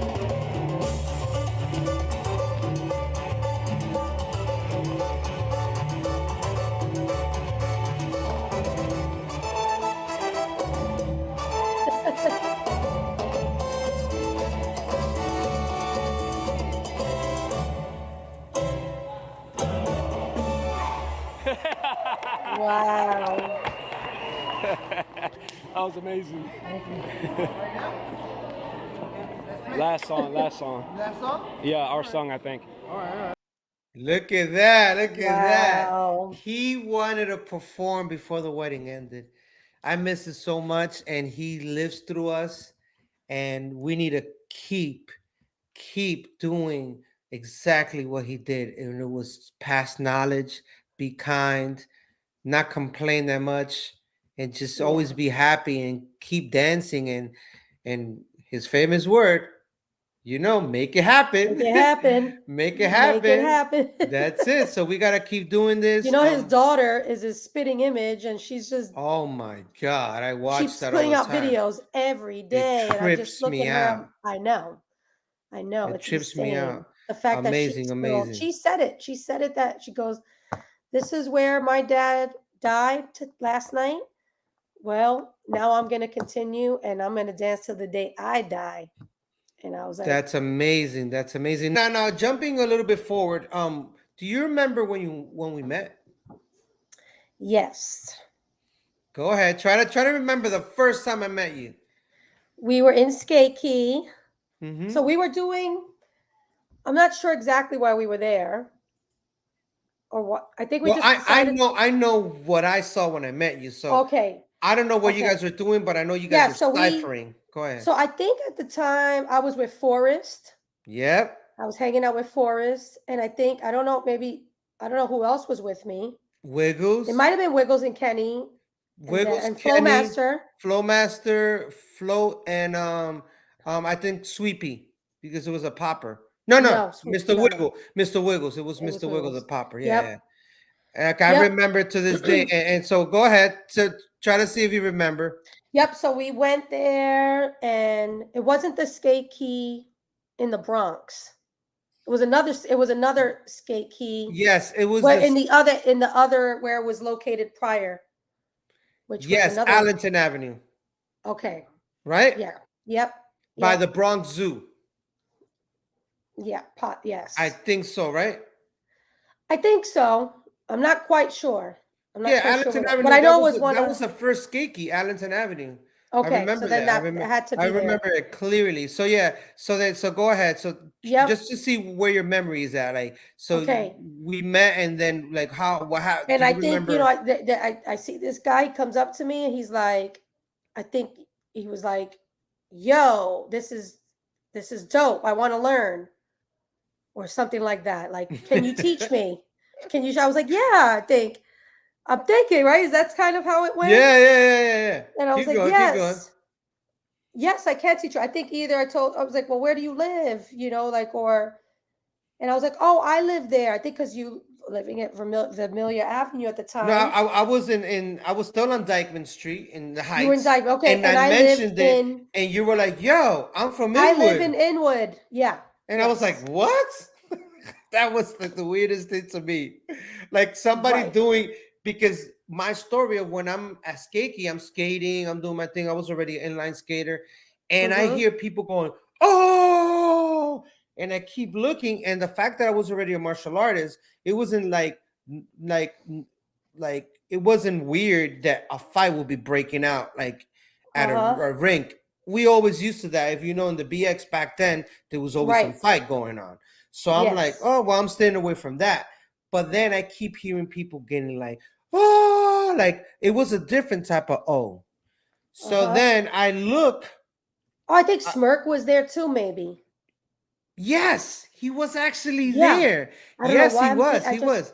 Yes, he was. He was there. So check this out. So I because we were remember that. dancing on the rink, and I was like, wow, Yeah, we didn't have to just skate. We could dance in the yeah, middle of the rink. you could dance in the ring. So you Right. throw. The thing is, I see a big cipher and I see just something in the middle, like kind of legs moving things, and I'm like, oh man, they're probably fighting because I see that everyone is looking down, meaning probably two people are wrestling in the floor.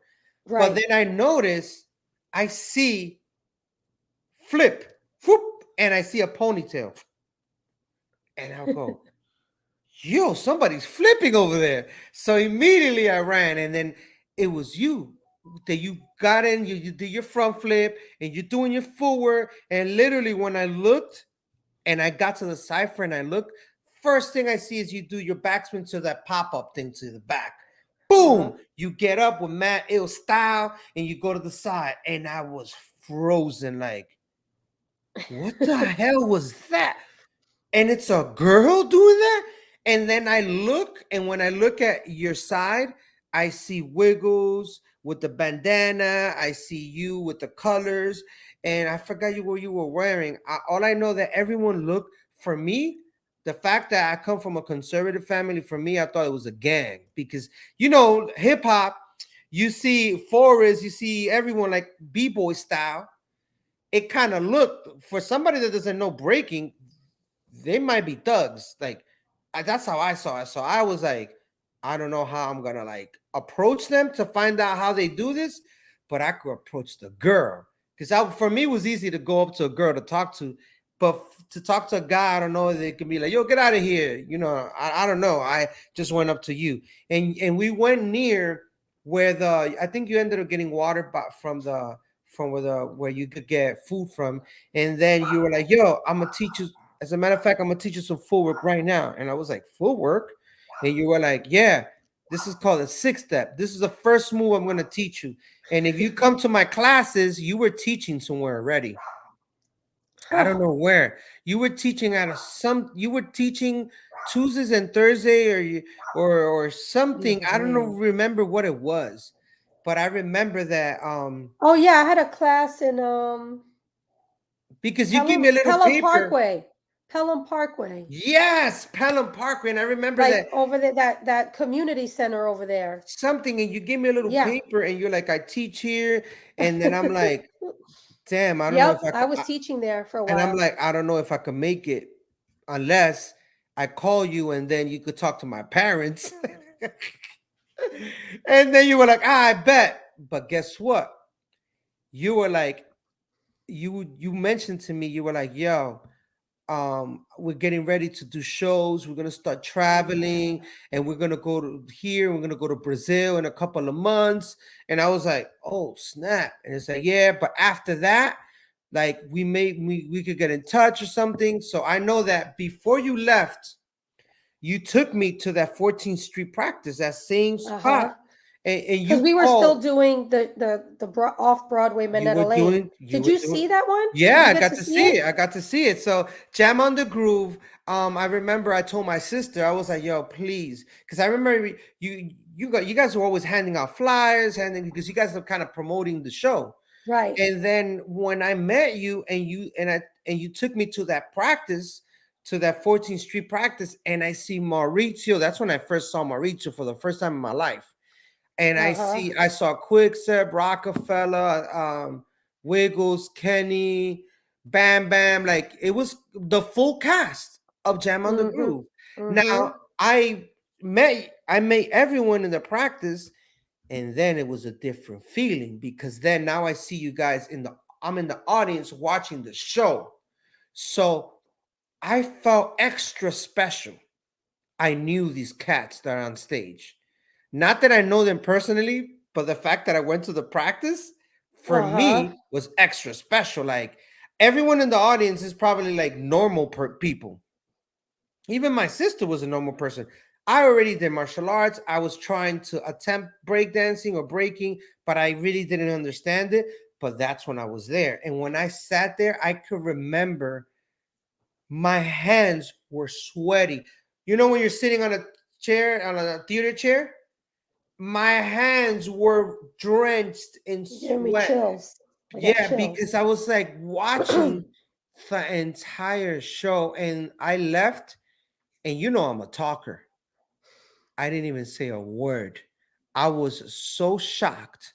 And I remember riding the train with my sister, and I was blank. I didn't even know how to feel. I was like, first of all, I saw it live already at Skakey. I see you throwing down. Then I see Wiggles. Then I see Four, and then I see all this happening. When I went home, as a matter of fact, that day from the practice, from meeting you, I ran to my brother and I said, "You're not gonna believe what I saw today." And I explained it however I could explain it to him. He's like, "Man, you fucking liar. How the fuck somebody's gonna do all that shit?" And I said, "Bro, I'm telling you, this guy got on his head and he started spinning and he let go." And my brother's like, "Yo, what are you crazy?" And I'm like, "Yo, I'm telling you." And then this girl, she started flipping and then she started spinning and she turned like into a little ball. And he's laughing at me. He's like laughing at me. And then later on, I convinced my sister to take me to see Jam on the Groove.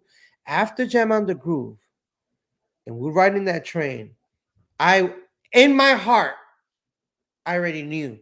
I was like, I was already graduating from high school. So my sister was already like, "You gotta go to college, you gotta apply to this school, and I'm like, her name is Elka, but they call her Stephanie, but I call her Fanny. So I go, "Fanny, I won't be real. I don't want to do that. I don't want to go to school.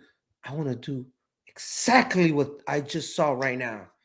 And she's like, "These people went to school for that. They went to college for performing arts. Like they took drama." Yo, she's telling me mad stuff that you guys did without even knowing. Like, which in reality, it wasn't really like that. But it was kind of like that. So I'm going in that train and she's telling me this. And I'm like, okay, so put me in liberal arts. Put me in something with dance or something, because I want to do that. Like, whatever they were doing, that was the most amazing thing ever. You left on tour. After that, I didn't see you for like a whole year. And it's funny because I was digging through the files and I remember I saw this and I was like, "Oh my God, this is a trippy part," because the year after I didn't see you, or maybe a year and a half, almost to the Zulu Nation anniversary, 1996, when we saw each other again.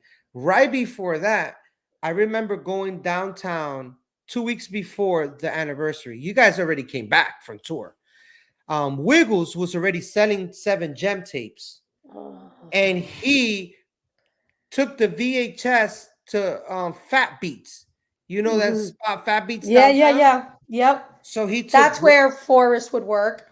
Look at that. So Yeah. you will I saw Breakaway, a tape called Breakaway, 7 Gems 1 and 2, the Ken Swift videotape. I saw Battle of the Year videotapes. I literally remember my college check, my loan that I took, was my tuition for my books. I told my sister that I bought all the books, and I have $500 in my pocket. No, and I was like, way. "Fuck them books. These are my books." And I bought every videotape in Fat Beats that had breaking in it. In fact, I bought two VHS. I still have them. It's crazy. These 2 VHS were DMC competition DJ stuff that I didn't even care for, but it was hip hop. So I said, whatever it is.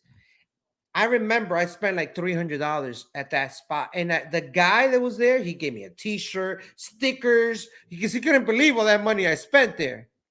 And I plug in that tape, and I remember seeing you guys in Brazil. And when I saw you, I was like, oh. And this is the clip that I told my brother. And this is without seeing you again the second time. The second time, I'm telling my brother, like, "She's the girl that was teaching me that I told you, blah, blah, blah, blah, blah." I'm telling her that. And this is actually the footage I was watching right here. Yo, what's up? My name is HoneyRockWell. I'm with Rocksteady 27 Grandmaster Bgirls. What's up?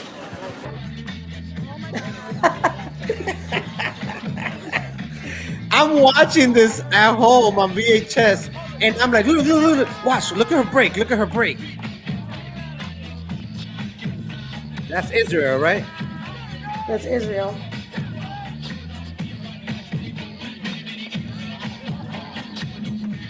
Yeah, I started laughing when you did that. That's the reggae that's the influence from the reggae. Yeah, you were just going at it like.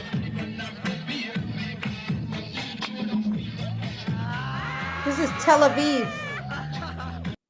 Look at That's that. That's Tel Aviv. hilarious. So I'm watching that footage and I'm watching Oracle. I'm watching you guys in Brazil, all the power heads. That's right, because we haven't seen each other in a while. We haven't. We haven't. And right. then I go to the Zulu Nation anniversary. And Mm. guess who I'm riding the train with? With Bgirls. Oh. Bgirls is there. She got Adidas. She's dressed fresh. She's looked mad dope. She got her braids, and she already knew Crazy Legs and them. Like, I Right. guess She said it. Yeah, she got down I with don't them. know. She was Rocksteady Crew or no? Yeah. Yep. She got Okay, well, so- not when we were down.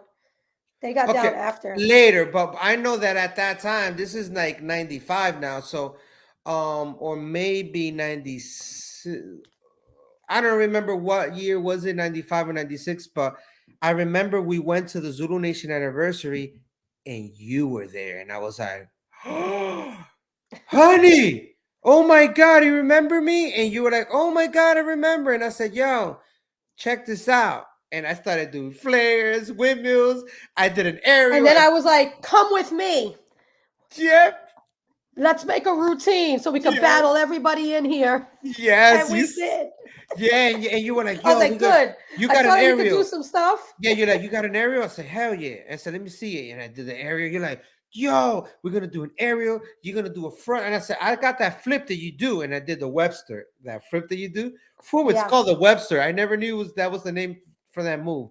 And yo, I was like, yo, we're going to do that. We're going to do this. You're going to do a front row. You're going to get on 4. And then you said, I'm going to spin on your back. And I said, what? And I remember you're like, come on, let's call these two guys out. And I believe it was, I forgot his name, but it was Aztec Warrior and that white kid from RTR. It was a white kid that he used to do footwork really fast. Oh, yeah. I think with I know blue eyes or green eyes. Yeah. You know what I'm talking about? They were cool too, though. Yeah. Yeah, they were in the beginning. We battled them anyway. We battled them on the side, and yo, we fucking smoked them so hard. And you're like, I think, what did I do? Did I do a head spin on you? Did I do a head spin? You did a head spin on my back. You were like, I'm gonna get on your back and I'm gonna drill. I said, what? And yo, you did that, and everybody I can't believe I did lost that. it. I can't believe I did that. Everyone lost it. I was like, I wish we had video, right? Of that. Yeah, we're not thinking, you know what I'm saying? Like, we're not thinking of that time of your beginnings, you know what I'm saying? No. And in fact, talking about your beginnings, if you can go back to your rookie self, yeah, what would you tell yourself? Let's say HoneyRockWell, you take the Back to the Future mobile and you show up and you see baby Rockwell, not your daughter, but you as young HoneyRockWell. All right, Bgirl Rainbow. You see Bgirl Rainbow. What would you tell her? What would you tell her, like, for the future? And okay, Bgirl Rainbow knows is Bgirl HoneyRockWell. So meaning you know it's you from the future. What would you tell that HoneyRockWell from back then? I would tell Bgirl Rainbow / future HoneyRockWell, you know, just to be stronger and stand and be more confident in challenging situations. Okay. And make smarter choices. Okay, what else? What else? What else? I pretty much it was good times, flashback. So those were good times. Like, there's not too much I would tell myself because I kind of lived, you know, I was pretty much I was very free spirited, you know, but that's why I'm saying, like, you know, make smarter choices and be stronger in my challenging times to be able to handle. But this HoneyRockWell, yes, could have handled everything back then. But you know what? It probably took me all of that stuff that I went through to be who I am today. I see what you're saying. I needed to go through that. I needed to be who I was, or else I wouldn't be able to face everything that I faced. So now, besides that, like, will you tell them anything about the future? Like, buy Bitcoin? Hell yeah. Put more money in Bitcoin. What else? That's What else? that's my 2017 self though. Yeah, but I'm saying you Invest telling. more. I should have invested more. Oh my Yeah. God. What else? Go But ahead. that's all I What, had. That's all I think about what else you will tell that young Honey Rockwell through the things you've learned in your life. Yeah, just like those were some of the biggest ones to just say like just be stronger, make smarter choices, um and maybe I would have go back, finish school and do that, get that business degree. So I wouldn't be freestyling, start with my business. And it'd be more of a business than a passion hobby, So you wouldn't. You don't have that much regrets. I don't have that much. I don't have regrets. Yeah, because you are where you're at because you did what you did. Absolutely. And is there anything else you would tell your future? Because the reason why I'm asking you is right now, as we're doing the show, there's someone listening or watching, not right now this second, but when it's up. Not right now this second, but when it's up, meaning when it's uploaded, they're gonna listen to and they're gonna be a new Honey Rockwell in the future that wants to learn how to break, that wants to learn how to be like you and the things that you've done in your life. So that's the reason why I asked that question, because you could kind of like you could save a lot of years of errors and mistakes by you just going back to Honey from the past and be like, yo, instead of doing that, do this. But at the same time, you don't have to be change. disciplined, be There strong. you go. Make smart choices. You have to be, listen to your family. Your family loves you and they want the best for you. But just if you're going to do it on your own and you're going to do it anyway because this is something that you love, then make sure that you're strong with what you believe in and try to really stay on track and try to set goals for yourself and don't be so freestyle. Set goals, follow through your goals, think about what you really want to do, when you're there. That's what I would have wanted to do. I wish I had a little bit more I wish I had a little bit more guidance to help me with certain things where I'm at today. Like I could have been, even better. Mm-hmm. I think if I would have had a certain support group, that was there to help me where I didn't stray off, because I did stray off. Several times I strayed off. And yes, I mean, like I'm a mother and I have kids and I try to let them live through me as well. Like, and that's what my kids are like me telling my Honey Rockwell back in the day, because I don't want them to stray off. So we're constantly on them. Orko's constantly on them. And it's really important to set goals for yourself, be disciplined, be strong, and you can get there. And I see a lot of these, all these Bgirls now, my God, they're so much way ahead of us. I think mentally, physically, I don't know if it's like because we're in a new, millennium, like this is a whole new way of thinking, but the kids of today are so much smarter, I think, of who we were back then. But we didn't have that many bills back in the day. We didn't have much responsibility. We didn't have cell phones. We'd have to be so worried about the way we looked all the time because, we weren't trying to impress nobody. It was just kind of, we were just who we were. It was normal. You weren't doing it for something for like social media. We didn't have, that did not exist. It was more of the present moment of just enjoying what's happening at the moment. You're not thinking of tomorrow. You're like, this is happening because it was kind of like you felt like it was luck or like, wow, this is happening to me. And you will take full advantage of it, right? I was just always feeling grateful, and I couldn't believe that I was at the right time, and I didn't know that that's what I wanted to do even. It just kind of kept falling into my lap, these opportunities that were like, wow, and it just worked. Like my hard work of what I was doing, just that I thought I was doing for myself to make me better, as far as like a gymnast or a dancer. I was just doing it to train. Who knew that that was going to take me to all these countries? But you were focused. I was focused on, I was with like-minded people. There you and go. that energy. And you had respect towards your elders too. Absolutely. Like you will look at the people that were teaching you, you saw them not higher than you, but in the sense of like that respect. Like you will respect your gymnast coach, right? Absolutely. Your gymnast coach is talking to you, and oh yeah, those are my teachers. Like I have to, listen to what they tell me. They know what's up. Yep.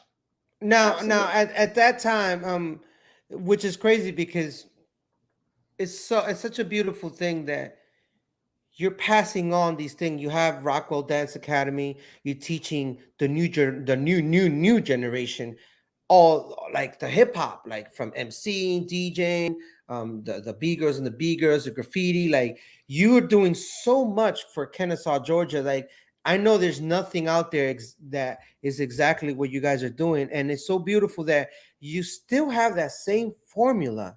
And that's why I tell the new generation, that formula that I learned it from you. The formula that you learned it from someone else. And I'm going to assume those people learned the same formula.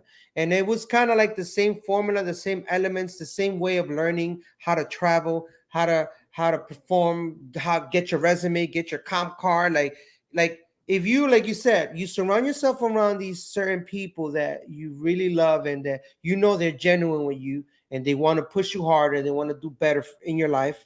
Absolutely. That right there. That's another thing to, to tell my back in the day self, is surround yourself with like-minded people that are trying to push you, that are out there to elevate you, to help you push you in a positive direction. Yes. Really, And it's crazy because the reason, besides me doing the show with you, it's such a like it's such a crazy feeling of just knowing that we're in the future in 2022, and we met in 1994, and then in 94 later on, then now we're performing. Now I'm down. Now the dream that I wanted to do besides college, because I still had to go to college, so I was like, I could go to college and do this. So now I'm here like hunting. I'm finding out. I'm like listening, like who is hiring what, where, what show, how can you do this move, where's the audition, where's the practice. And I remember after I saw your Zulu Nation anniversary, you were like, yo, we're doing these shows, we're doing this, like, and then I was like, oh man, I'm sold. That's it. I'm all in it. And then a couple of years later, I'm gonna say like 97, 98, which there was so much that happened. In 94, that same year, I remember it was like an explosion. It was like an explosion, and the resurgence of this dance. Yes. It was back. It was back. But 1994, not only it was back, it was the highest level of hip hop culture, of boom bap and knowledge, and everyone is like a group, Zulu Nation. And in fact, this is you in 1994 at the Zulu Nation. Looking forward right there. I remember that. You come out right after him. Boom. Ah, the red tracksuit. Look at that.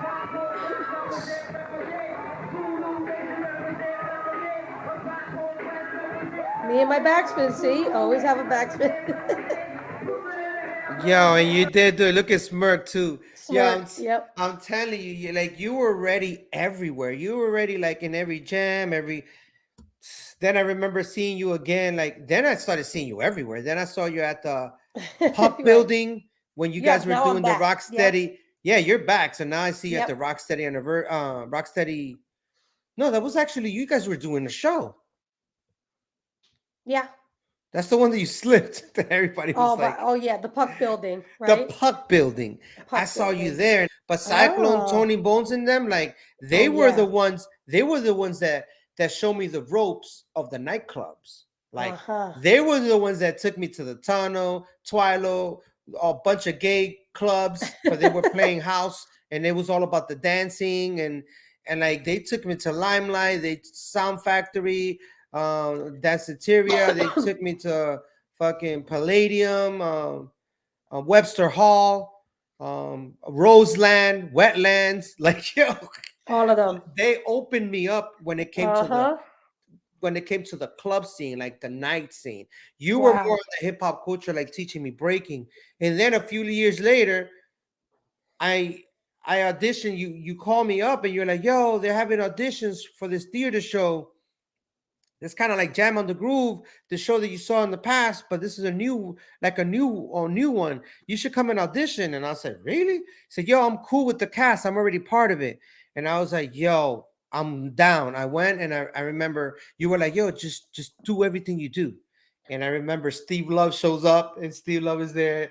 He's like, oh, talking to me. And he's like, let me see what you got. And then you're like, do a pass. And I remember I flipped.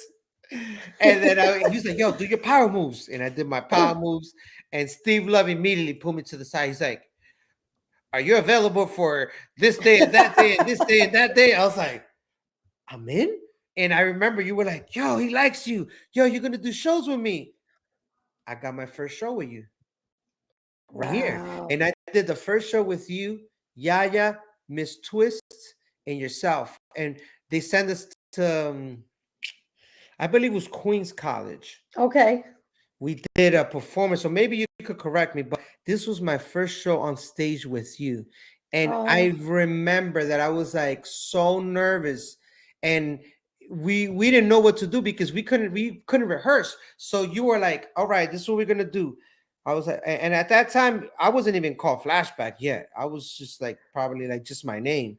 And then Yaya and you and Twist were like, yo, what we're gonna do is we're gonna act like the guys and we're gonna dress up. I remember that. And we're gonna cover up. Oh my God. And we're gonna cover up our hair. And you didn't like that. I think we had a fight about that. Yeah, I was like, why are you gonna do that? Yeah, you guys know. I was like, that don't do that. You're trying to show us up?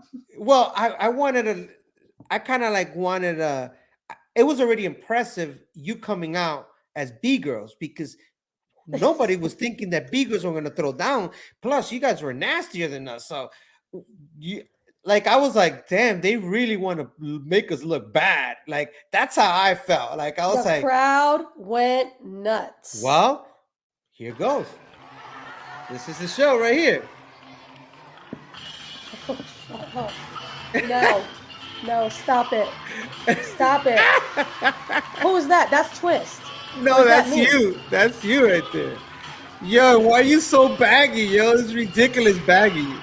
We were trying to be dudes. Yeah, dudes. Hey, look.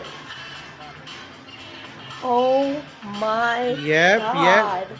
You have this? This is 1997, yeah. This is the first show I did in my life. Wait. What happened? Remember, it's a VHS, so that shit. Look at me, look at me. Oh my God. That's my first show, like a real paid show. Oh my God. You got to be kidding me. Flashback, stop it. Oh. Yeah, I just did an aerial and I was like, yeah, I'm the man. No. And then you guys came with the routine. I was like, damn.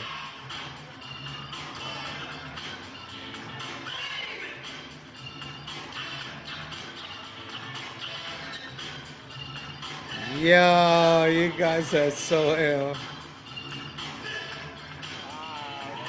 Yo, the crowd lost it. They're like, they're girls. I'm like, I got something for you. Look how whack we look, yo. Look. Watch. I was like, I'll do a little footwork. Look at this shit. Oh my God, I look horrible. Because I was just power moves. Okay, that was cool. That was cool. Yeah, right. I was like, That's you and Yaya though? me and Yaya, yeah. Me and Twist, man. We're like You guys came correct, and then you guys did a piece. You guys did another piece. You guys did the Respect, the Aretha Franklin one. You guys locked. You guys house dance. You guys salsa. Look at that. Look at all this shit. You guys are. Oh my god. That's true Esencia days. Wow, it's too easy. Yeah, look at me. Look at me. This is the club scene, right? This is supposed to be the club scene. Look at this shit. Oh! Really trying to show us up. This is a real battle. Yo, I was real battle. For real. I was like, yo, I gotta smoke them. Like, how we can't get beat by like, girls. Chris, what are you gonna do? What are you gonna do? Get them. Yeah. I was like, guys... you go. Yo, you guys threw like a hairpin thing at us. You threw like, look, you just threw it again. Is that me? That's you. Wait, is that you? Yeah, that is you. Yeah, that is me. You grabbed like a pin and you threw it at us. I did. You were like, come on, what you got? You already knew I was dying, yo. I didn't even know what the hell I was doing. That's right. Nobody has ever seen me do this. This is hilarious. Nobody's ever seen me. Look. I didn't even look. Oh! Yo, I was inspired. Look, and look, they cut you off. We were ready. We were ready. We wanted more. Those were one of those make it happen. And I can't even, oh my God, that was only like 3 rounds, right? We could have went more. Yeah, and you know what's the funny thing? Fucking Twist goes, yeah, we fucking smoked ya.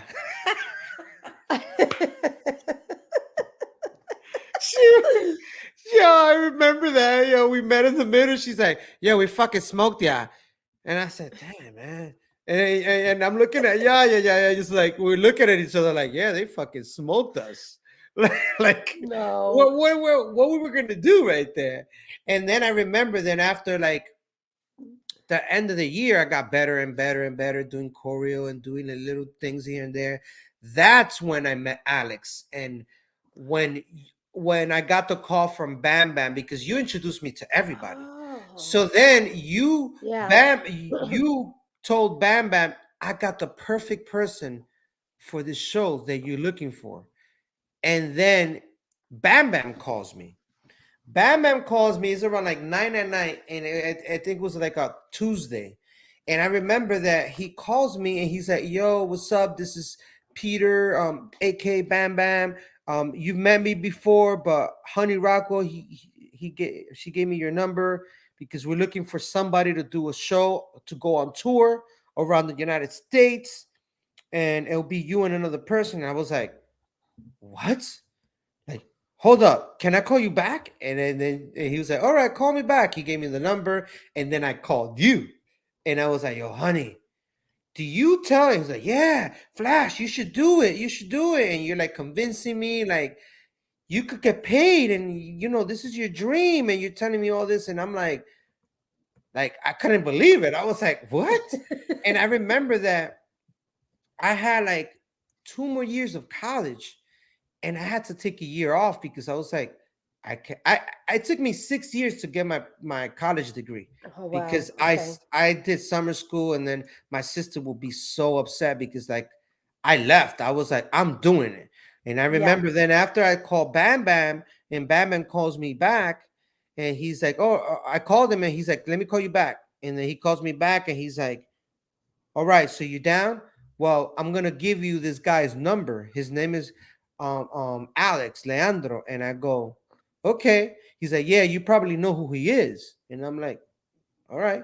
So I call him, and then immediately I hear Alex's voice. He's like, oh yeah, papa, blah blah blah. He's telling me like, you know, like where what we doing, and if do you know how to skate? And I said, hell yeah, I love how to skate.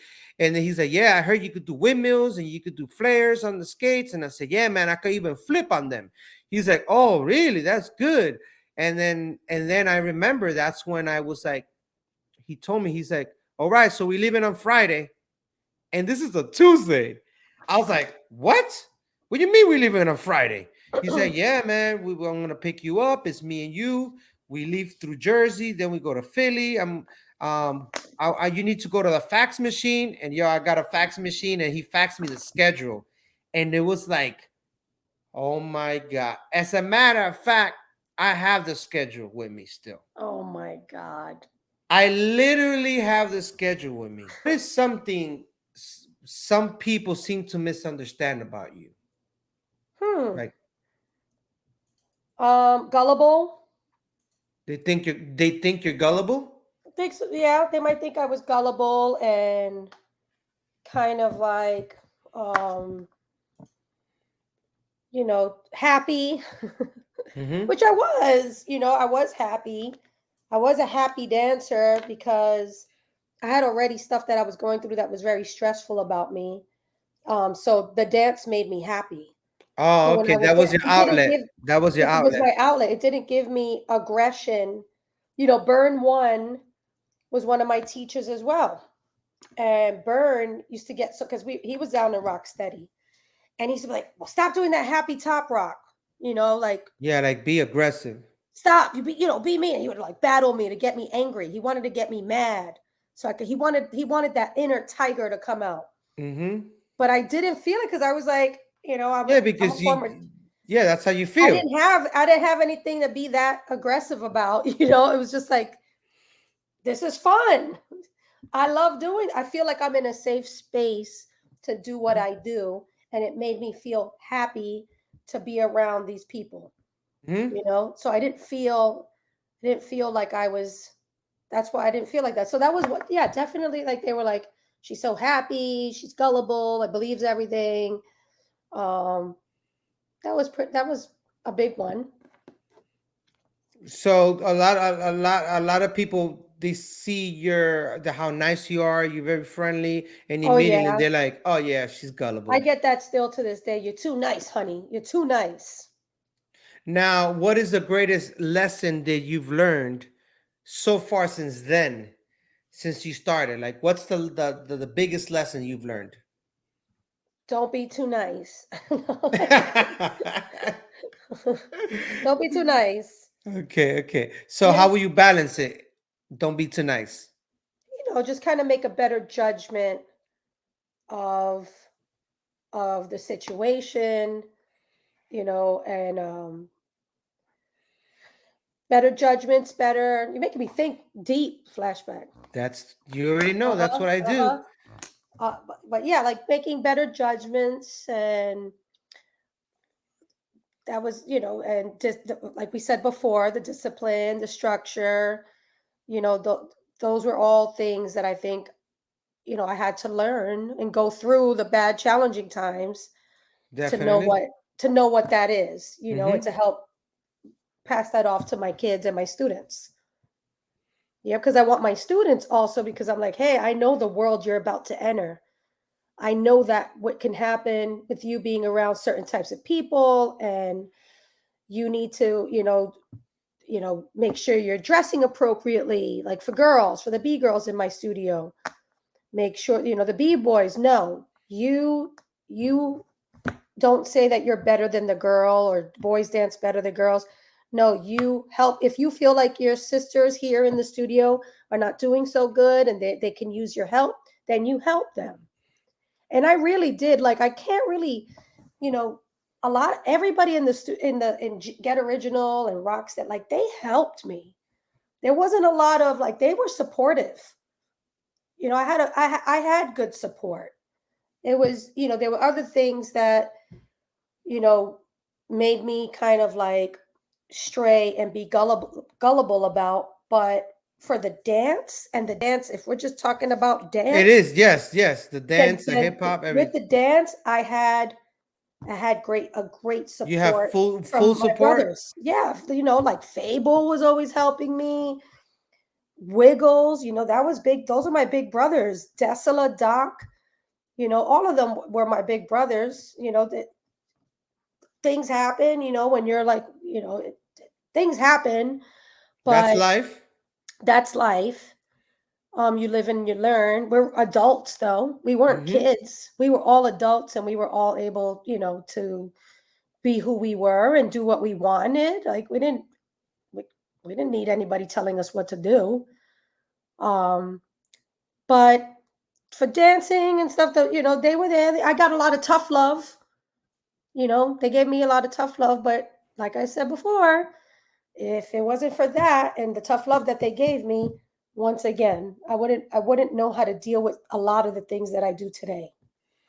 Yes, Yep. and that is so dope that you're saying that, because a personal thing that happens amongst you and somebody else has nothing to do with the skills and the how awesome they were teaching you, supporting you, taking you, doing, putting you onto shows, because they could have called somebody Right. else. So they were like, "Yeah, we need honey, we need honey." Absolutely. So Absolutely.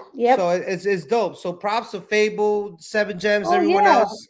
Props Yep. to all those guys, because till this day they're superheroes to a lot of, including myself, because for me they were the superheroes in my life, and it's a beautiful Yeah. thing. And you know what? It's like it was like the real world, like when you put all these people together in a house, and all these things that can happen. We were all just so tight and touring with each other, eating with each other, so like, yeah, like just like any household, Yeah, you fight with your brothers there's and going to be sisters drama, sometimes. there's going to be this, there's going to be love, there's going to be hate, there's going to be, scandals. But you know what? At the end of the day, like we were adults and we were all, you have to handle your You responsibilities. move on from it. You move on, but the show must go on. There you The go. show must go on. And the show, with all these energies and egos and all everybody's different personalities, we had a freaking badass show. That's So one thing that you cannot take away from that's any of true. us. That's That true. show, man, you pissed us off. We danced and flew higher. And I'm gonna be Our real with spins you. were faster. I'm gonna be honest with you. The fact that I saw Jam on the Groove live and I saw that show at the peak, at the illest, when everyone was nasty. Then I got down with Break, the Urban Funk's disaster. Oh, yeah. I It have a was different pretty opinion. dope. I have a opinion on that too. But Well, but well, but we'll, back we'll, but we'll real get quick, to, we'll get to, yeah, go ahead. Jam on the Groove, like we would be in our we would be doing on our encores, like we'd finish our last piece and they'd announce us to come out one at a time. And I remember like at the end, so we would kind of rank on each other, like, didn't you do that in the last show? Why did you do that move in the last show? Why did you do that combo? And I'm like, damn, like, can't you be happy that I just did this, this combo and I landed on my feet? No, it was like you did that same thing in the show before. The next time do it better, or do something different. So we would challenge each other to make sure that it was like we were better than what we were in the last show, or we were better than each other. Like, oh, we're gonna make the crowd scream. Let's see who screams the loudest, with what we would do. Which is dope because it makes the show even better. Mm-hmm. Now, Mm-hmm. now, now, what is the best place to learn to do what you do for a living? Like right now, we're in 2022. I know it's Yeah. completely different back in the days when I learned, especially when you learned in it. Well, we both from the same generation. We kind of like learned a couple. You learned breaking probably a couple of months before I did, and I met you. You were a beginner when I met you, if you Right. really think about it. But Yep. you weren't a beginner. You weren't a beginner as an entertainer because you already had like presentation. You have flips because you did gymnastics, so you had that background. You had the fact that you went to that dance school. You learned certain things. Maybe you didn't learn the urban side of hip hop and breaking that much when I met you, but you were when I saw you, you were already like pretty dope, and you didn't even have not even 2 years in the game. Yeah. So I guess your early stages, if you're talking about everything, like you come up, like dancing, or if you're in martial arts, Everything. Learn everything. Like whatever you're loving. Like I tell the kids all the time, like there's some soccer, they have soccer drills that they But do. where would they go though? Where would they go? Do they have to like go on an app? Do they have to go on TV? Like, who they gotta call somebody to learn what you do for a living? Oh, to learn like breaking well, and stuff, like to learn. breaking, what you do for a living, like a teacher, a owner, like what are the resources? Like where can you find So information they have everything now. They have dance studios. They have, you can go on YouTube. You YouTube can, is oh, they that's have the apps. They have on the web. You can look it up. Like go to any of these what do they have out there? You could just look it up. Look, break. You can Google. Google. Where can I learn how to break? yeah. So now they could go on. You would say they go on YouTube, or if they live in Kennesaw, Georgia, where should they go? Rockwell Dance Academy. Oh, there you go, Rockwell. That's what you're trying to get out of me. They need to go to Rockwell Dance Well, that's if Academy. they in Kennesaw, Georgia, or anywhere in Georgia, they would like to go there. Yes, they Right? need to come Now, here. now, what is a misconception, a common misconception about your field that you would like to debunk? Oh yeah, that hip hop is like for thugs and hoodlums.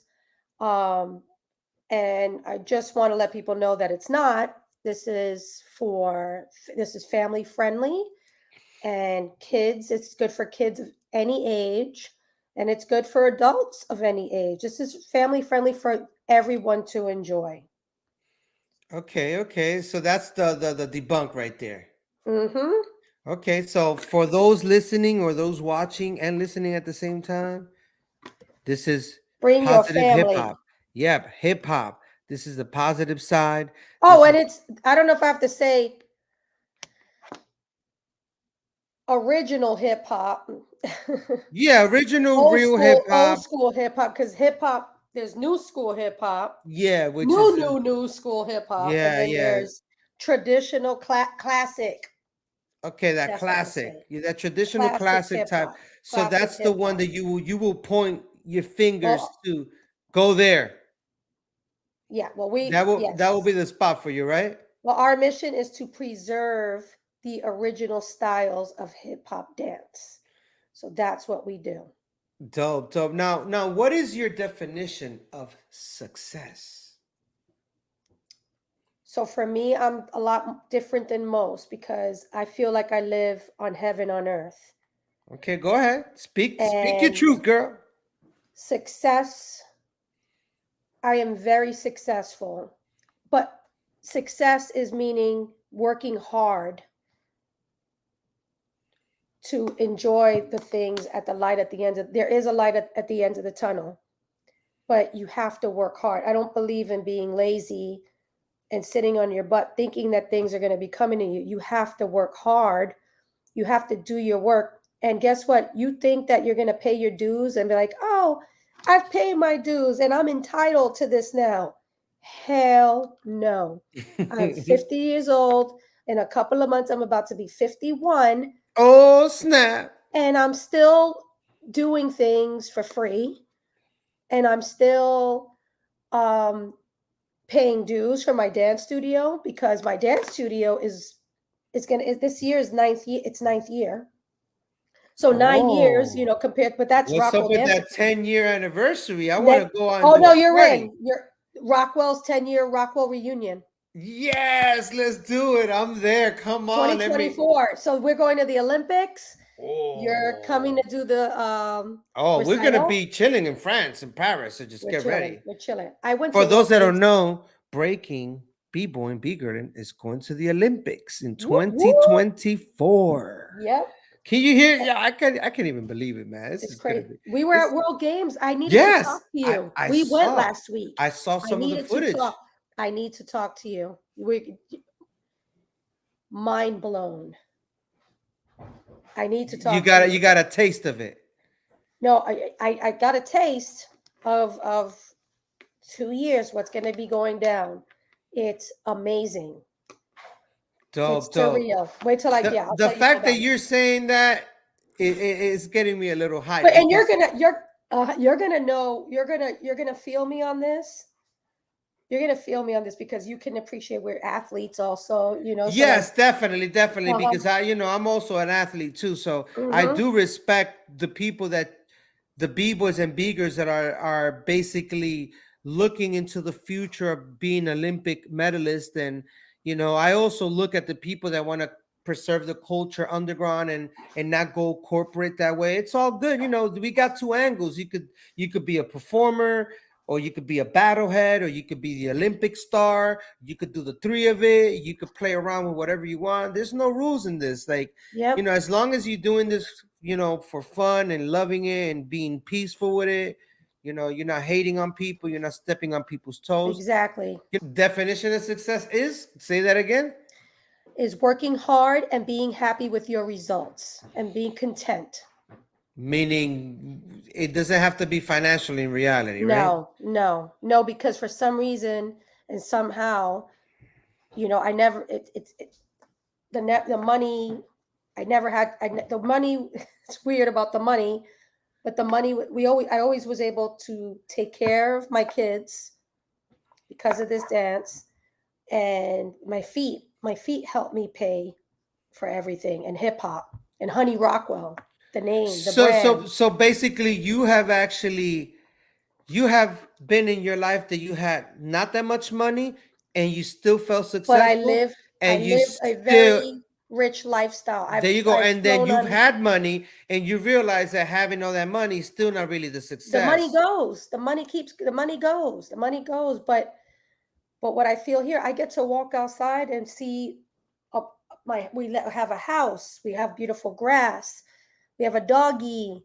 The kids are old and good and got And jobs I, and I love cars, your and guys' place. It's they're amazing. graduating college. Like, it's like, wow, like, how did that happen? Like, you just saw Baby Rockwell, child number Yes. one. And guess what? You've been an inspiration in my life. And that's the same thing, me and Kay. Look, that could be Orko and you up there as B-boys and B-girl, because that's who you guys are. You guys are representing that. Like, I put Flashback and Kalinda, that's wifey and all. You know what I'm saying? But Yes. the reality, there's a story behind that. And you're in it because you're part of the B-girls, you're part of the B-boys, you're part of the, that the same thing.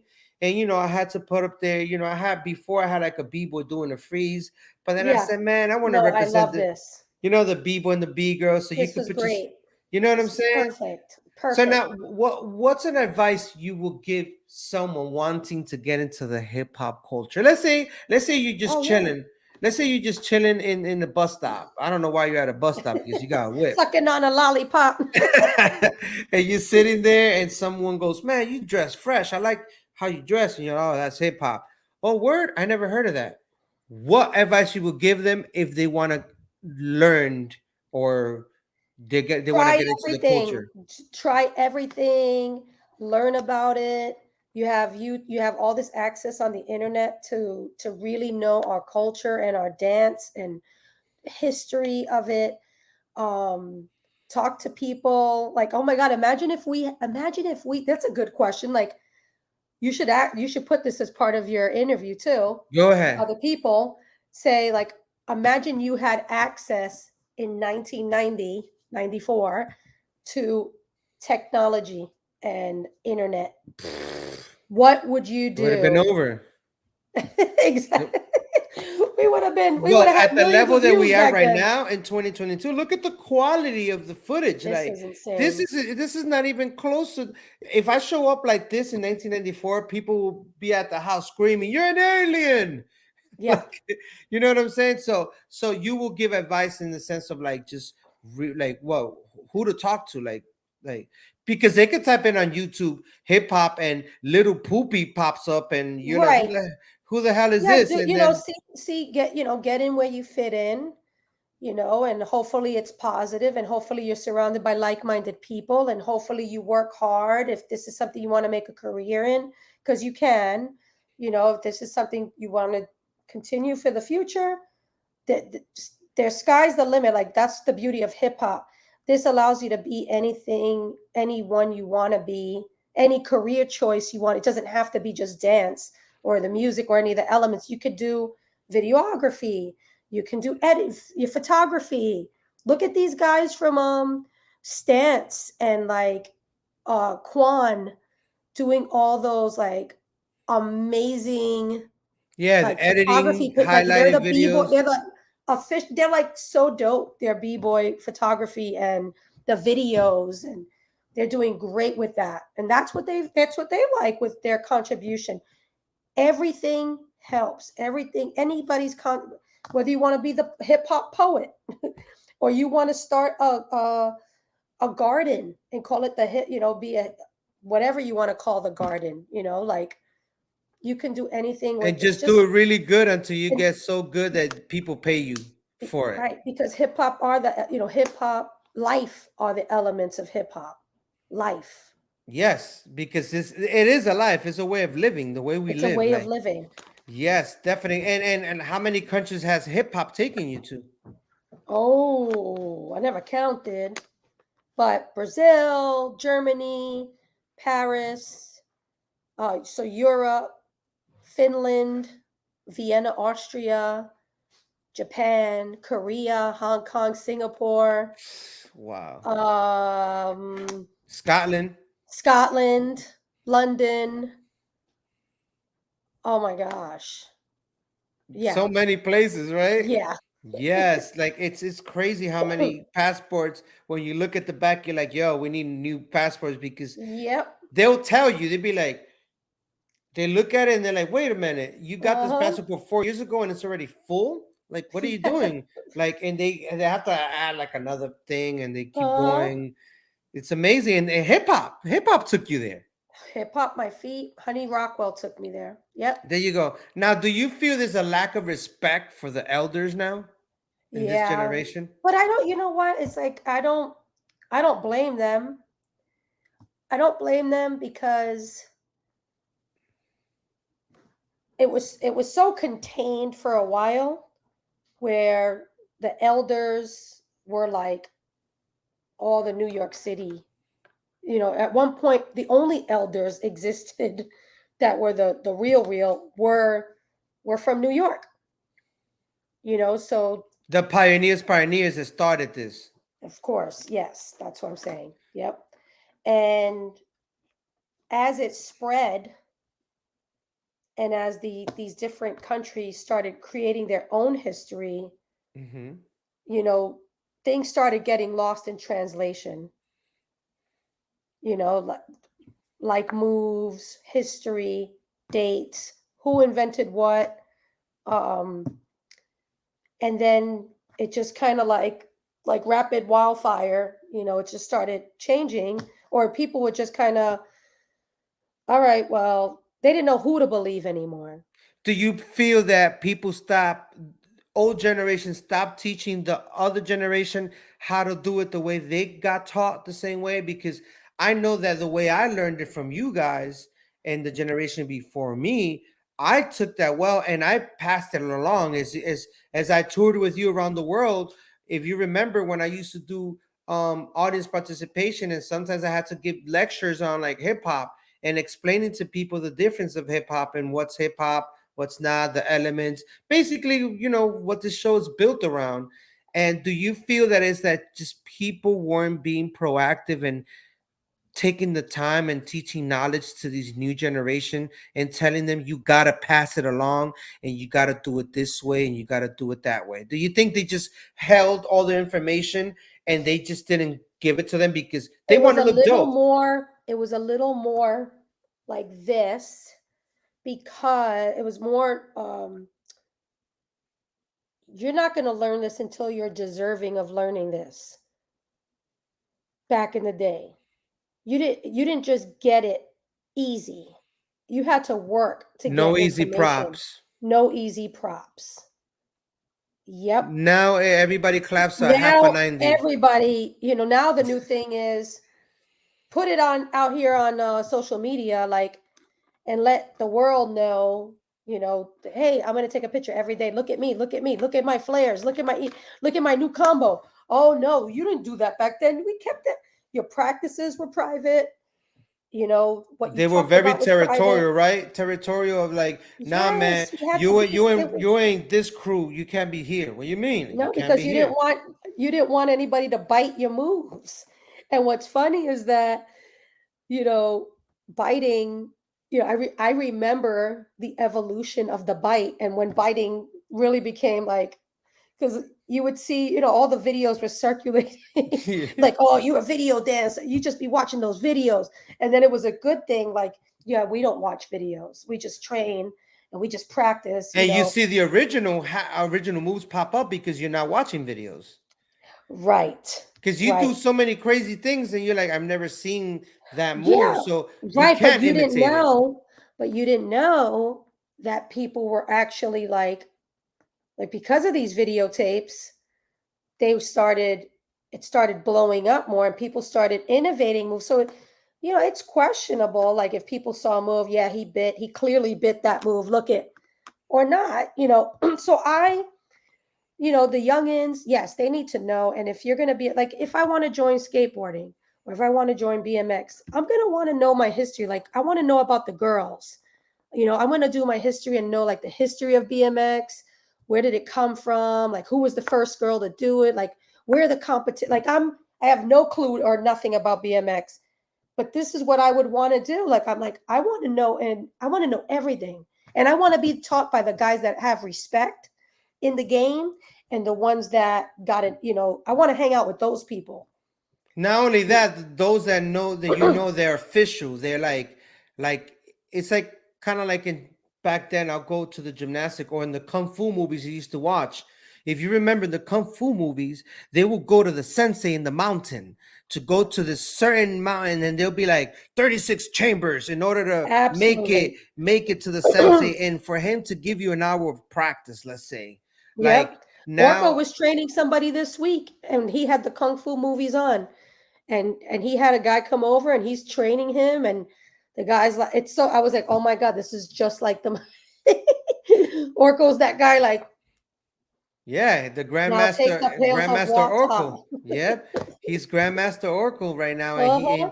and he's one of the greatest and in the history books forever. And it's funny. Do you know that your name, like your government name and your Bgirl name, is actually in 4 books, Really? 4 hip hop I didn't, books. yeah, no, I didn't know that. Well, now you know, and I found Now them I and I know. saved them, and I'll send it to you. Okay. No Yes, I way. was like, what? And I reading, you know, they're talking about B-Boy Summit, some stuff about hip hop 101 What are something. the names?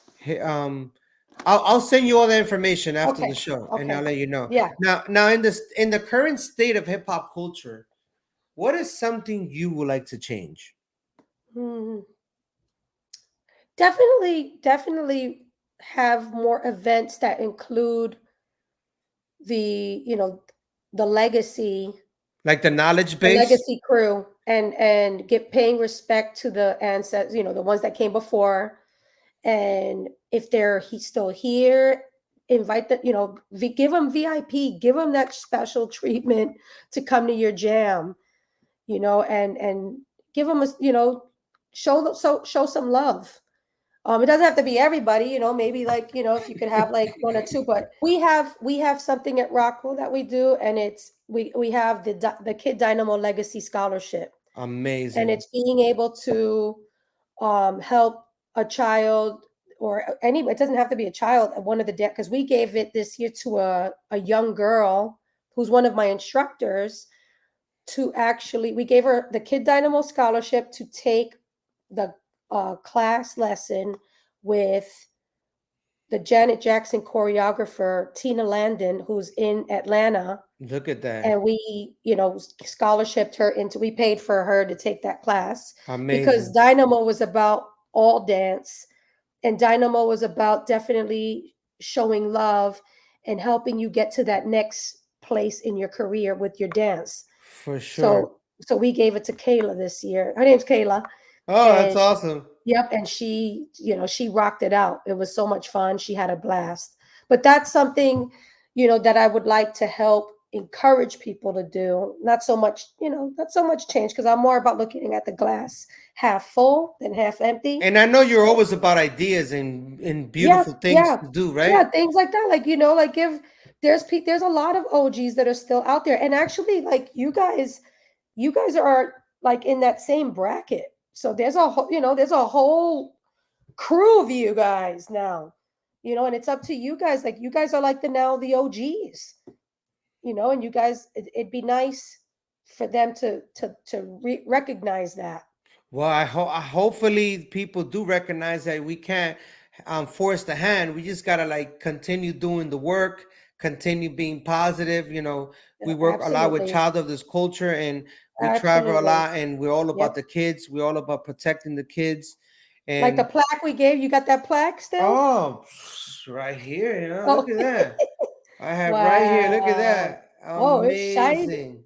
Shining Yeah. and everything. So My dope. first award ever in breaking anything. You don't understand how much this right here is the illest thing ever, because coming from the first person that taught me how to do this, Wow. it's like, it took 20 something years, but hey, I don't care because we're still here and we're still in That's touch. right there. That's dynamo too.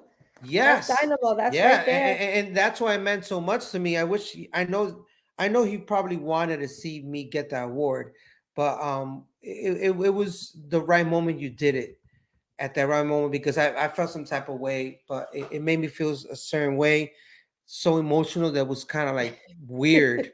It was such a weird situation, but We have been through like the ultimate emotional, any as high as you could get with emotion. We have been there with each other. it's That's crazy. And insane. and like I said, we'll have 20 episodes if we keep talking about the stories that we know. That's true. That's for real, right? I'm gonna be killing you tomorrow, flashback. I'll be like, oh my god. Yeah.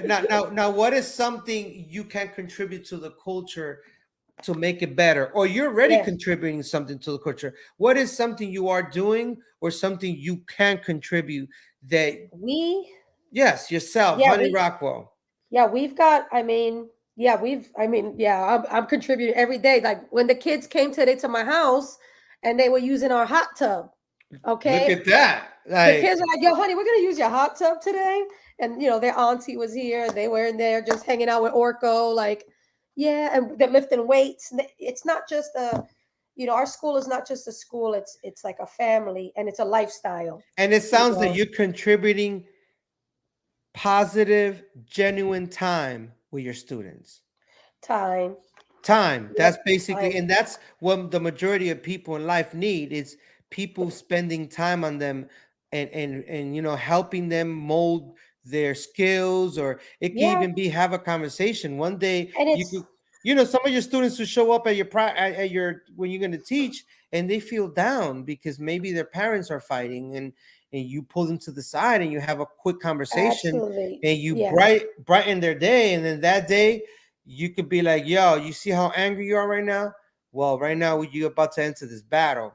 Let me see what you got. And then they do the illest ever, because they took that anger and they've never done 50 flares, and that day they did 50 flares because that anger was there and it was a source of outlet.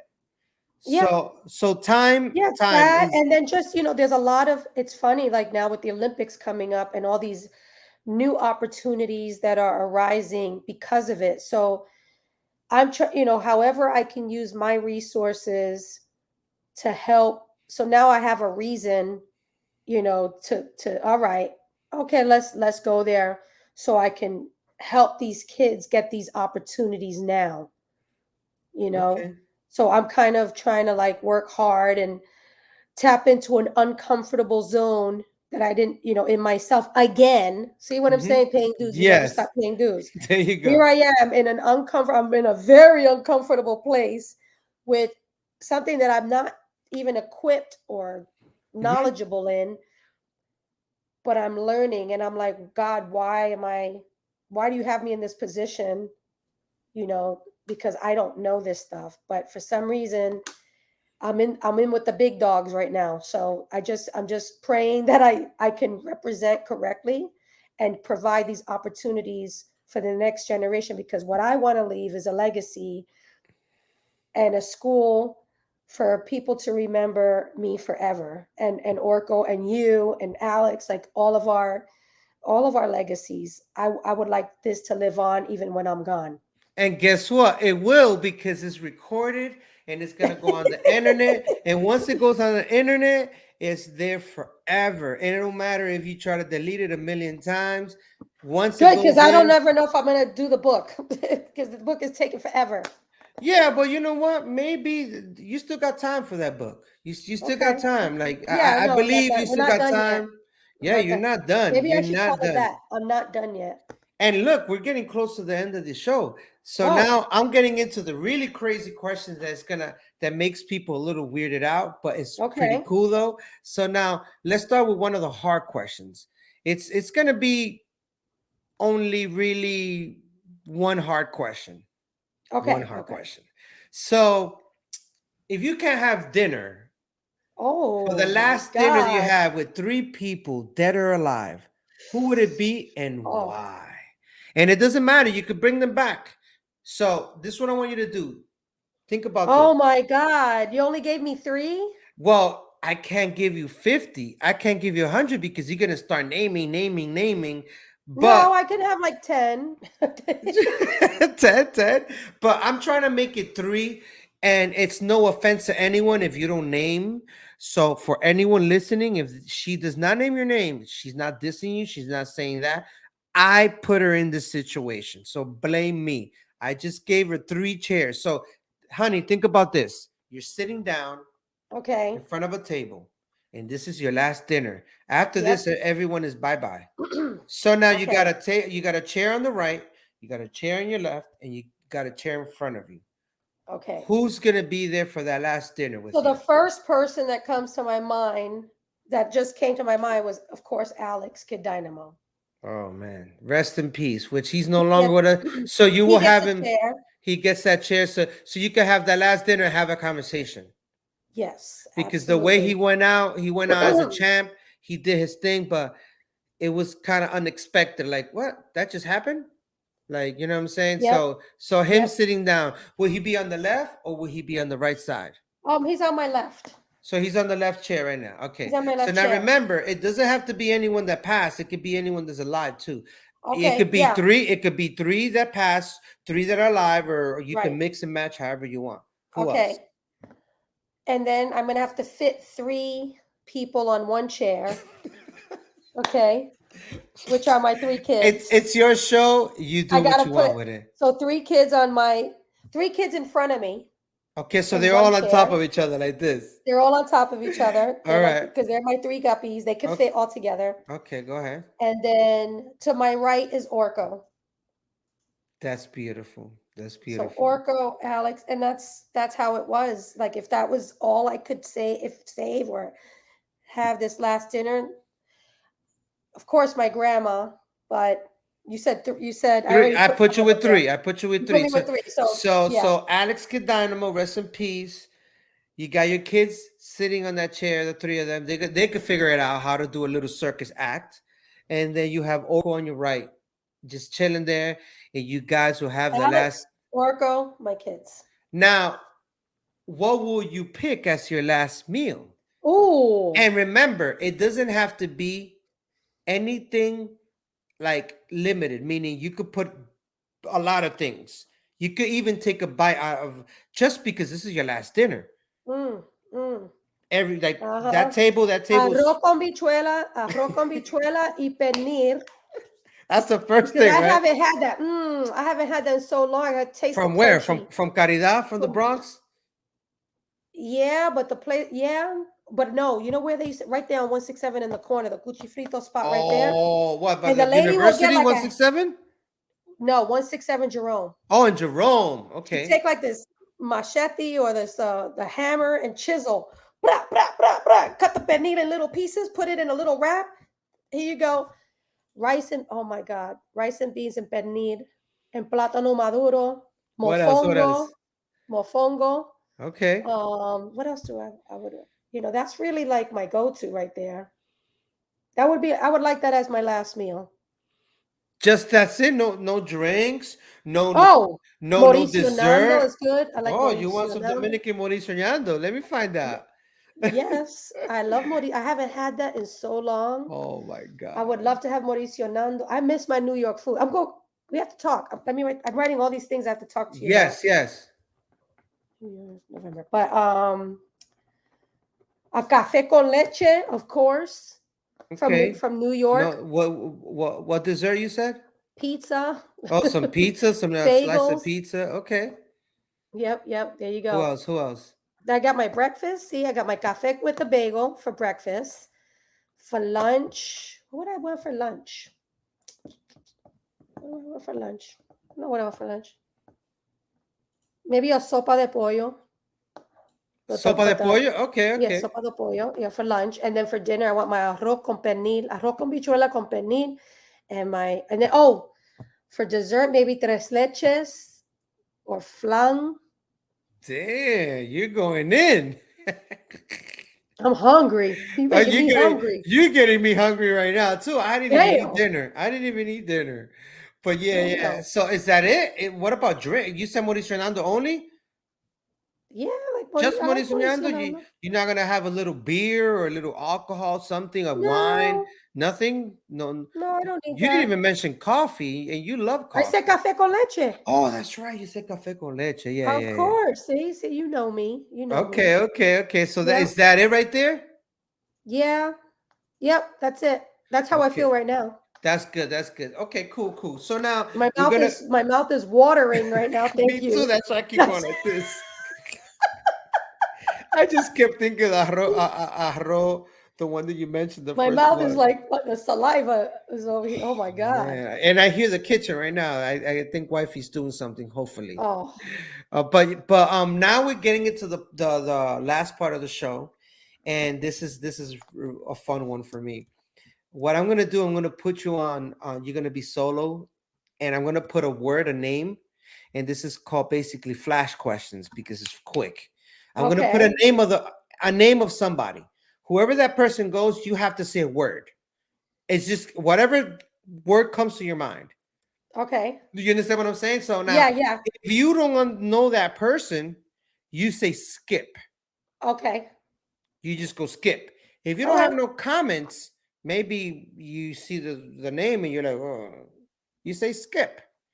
I can say But skip for everything? Or not for skip on the one. No, I don't want you to say skip for no, everything. skip for the ones that I don't know or that I choose not to answer. Yes, and Okay. but I want you to answer them. Like I Okay. prefer you answering them because it's just the first word that comes to your mouth. And in fact, I'll give you 3 words that you can say because one word is kind of difficult. It's like if Okay. you know, you see. So let me put you. You're up here now, and then you're gonna see a word pop up in the bottom, and that word, and it's gonna be a bunch of them. It's gonna be fast. So just remember, you say the first word that comes to your mind, and go. Fighter. Beautiful. Huh. Controversial. Skip. Goat. Leader. Leader. Asshole. OMG. Fresh. Fresh.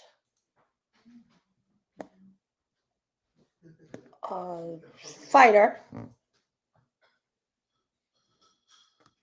Dope. College tour. Vogue. Assassinated.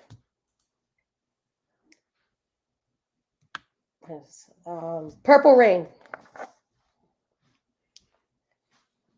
Hieroglyphics. 1990. Rocksteady. Rocksteady, you said? Yeah.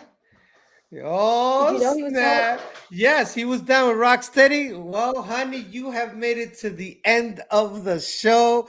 This is so freaking awesome. You actually been the longest person in the show, and we, you know that we could go forever. You know Oh that, my for God. example, now, right now that you made it to the end of the show, this is your part right now. This is for you. What are you up to these days? Where can people find you and connect with you? Plug yourself in with your info. Talk about your school, where your current projects, things that you're gonna do in the future, where to find you, give your shout outs, all that good stuff. It's on you, girl. So I have a dance school in Kennesaw, no, in Ackworth, Georgia, with my husband Orko, and we opened it up in 2013. We have about well, we had after before the pandemic, we had almost 125 kids, and you can find us here in Georgia. We put on kids battle events. We are really working hard to train these kids so they could possibly have an opportunity to be a part of the Olympics pathway and see if we can get some of them up there.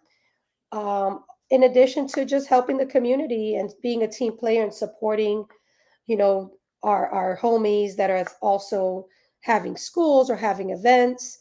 Um, Also working with Child of This Culture, and we have started a teacher certification program called Be Baby, and it's to help to help teach teachers how to teach this dance at the youngest age.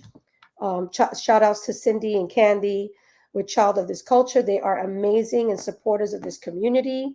And Bgirls and families, they have families now, and they are amazing. Shout outs to also, like I didn't mention before, but definitely like Forrest, who was, a part of my stomping grounds. And we were just, he was one of my roommates, and he was awesome. Forrest Gump. Also, Peaches, who we didn't really get to talk about, but Peaches actually was she was amazing locker and popper, and she'd be in the club, and she's still doing stuff now. Like, she's a comedian, and she's doing her, she's awesome at what she does as well. So shout outs to Peach.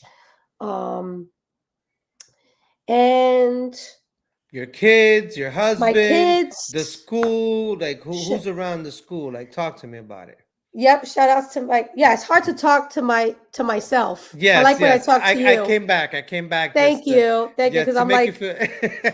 I feel alone. Yes. So Yeah, shout so outs where to can people and shout outs to Flashback to even want to do something like this. come because on, this like, because this is hard, and you have a life, and you have work to, you work, and for you to even, this is all from the heart, like no one does this to get paid. We're just nah, I'm doing not this even. because we love I it. want to make sure that, like you said, you leave a legacy. That's it. Remember, you leave a legacy. So how I don't can think someone? anybody does it in this business, in this culture, to get paid. I think we all are just, we're practitioners, and we are loving what we do. So what's the easiest way that it could reach you? Like, Oh, let's easiest say, way is, I'm on the old people social media, which is called Facebook. okay, I can know a they lot of find you? people So don't they do that just no type more. in Rockwell Dance Academy and that's it. Honey Rockwell, you could do Honey Rockwell, Honey Rockwell and or yes, Rockwell Rockwell Dance Dancing, Academy, and and on on Instagram. Instagram, and lately I've been using LinkedIn. Whoop, whoop. Oh, okay. I The see you on business. LinkedIn. Yep, I'm I on the did the business. 30-day premium trial. You should try it. It opens up a lot of things. Okay, let me write this down to talk about it. I don't even know what you're talking about. It's Okay. they give you 1 month premium trial so you could unlock everything in LinkedIn. And What? it Okay, we'll is talk about that. it's We'll talk about crazy. It's crazy. See, you never stop learning, everybody. Yeah, so Rockwell Dance Academy and how you say Arkworth? Ackworth. Ackworth, Georgia. Yep. Ackworth, Yep. Georgia. So if you want to be in the most amazing Hip Hop Academy. If you want to learn about all Yep. the elements, make sure you check Yep. her out in freaking Georgia. Go out there, or you could reach out to her. Wait, you do? Don't you do online classes too? We do Zoom classes. Yep. So Okay. I have like I teach little ones and whoever, I'm down to, call me, let me know what's up, shout me out. Yeah, big shout out to Miss Twist, my Bgirl sister. Miss Twist, shout out. You on another level, girl. You're on another level, and you're amazing, and you one of the dopest, one of the GOAT It'll be battlers and amazing to everything. have her on this show. It will be Yep. amazing. And yeah, just basically P Dukes, one of my best friends, and she like my sister. Yeah. And just shout outs to all the Bgirls, because we're in a male dominated dance, and this is really it's an awesome dance culture to be a part of. That's right. So, Remember, and- it was a B-girl that taught me as a B-boy.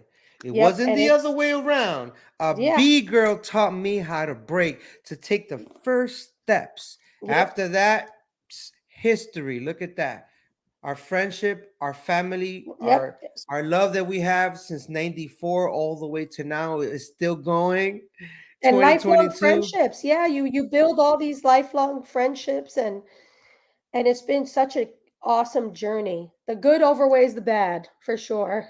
All the time. But all yeah, the shout time. outs to everybody in everything called hip hop. We're all in this together. She That's said how it. it She is. said it. So now you heard Honey Rockwell, and this is Flash Talks, history worth listening to. I'm Flashback, and I'm so excited. This is amazing. I can't believe I actually got the legendary Honey Rockwell to talk to her. There's so much we can talk about, and I know you left so many things out, but it's so hard to just grab all that history and just put it in. Well, here's something too. Go ahead. If you guys want to hear more, Patty Dukes interviewed me for the New York Public Library. Look at that. So we did a 3-day interview. 3-day interview. We did a 3-day interview. And shout outs to Ladies of Hip Hop for shouting me out to do that. That's they amazing. up. 3. So damn, they literally put the bar really high for me now. Yep. And also like the support, like Jamie Schaefer, and they call her Lady Jam. She was down with Moms in the Hood, but even before that, she was doing her own. She's a teacher. Big shout outs to her, and what she's doing stuff with Uganda right now. Look at so that. If you guys could look at her Facebook page and help support what's happening, because they're, people, the world needs our help, so each one teach one, and we try to, help our community and help others as best as we can. Robin Dunn is still teaching hip hop. I met her. She's one of the first hip hop teachers I ever met in my life, called hip hop, and she's still doing it. Support her class, and if you want to learn about the history and the origins, she's a great person also to talk to.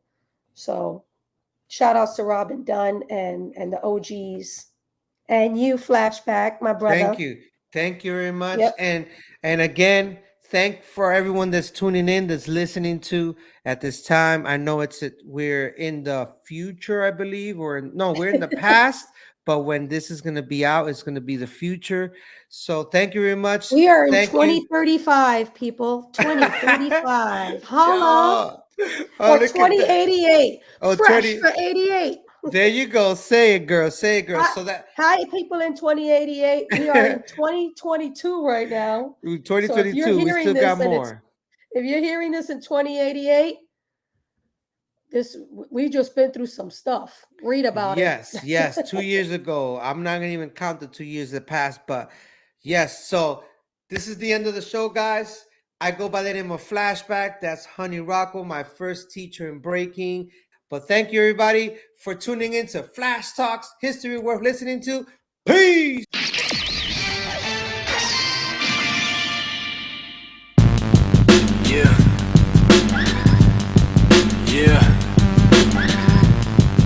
Yeah. Woo.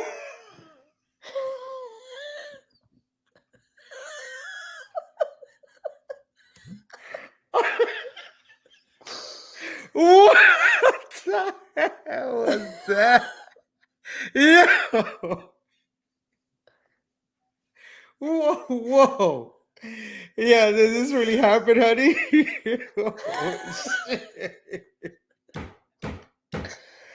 Oh my God, yeah. I'm telling you, yo, God. yeah. Oh my God. I'm like, I didn't even see the whole footage because I was just looking for you, and I just pressed play, and that's the Oh first. my God. That's wow. That's circulated.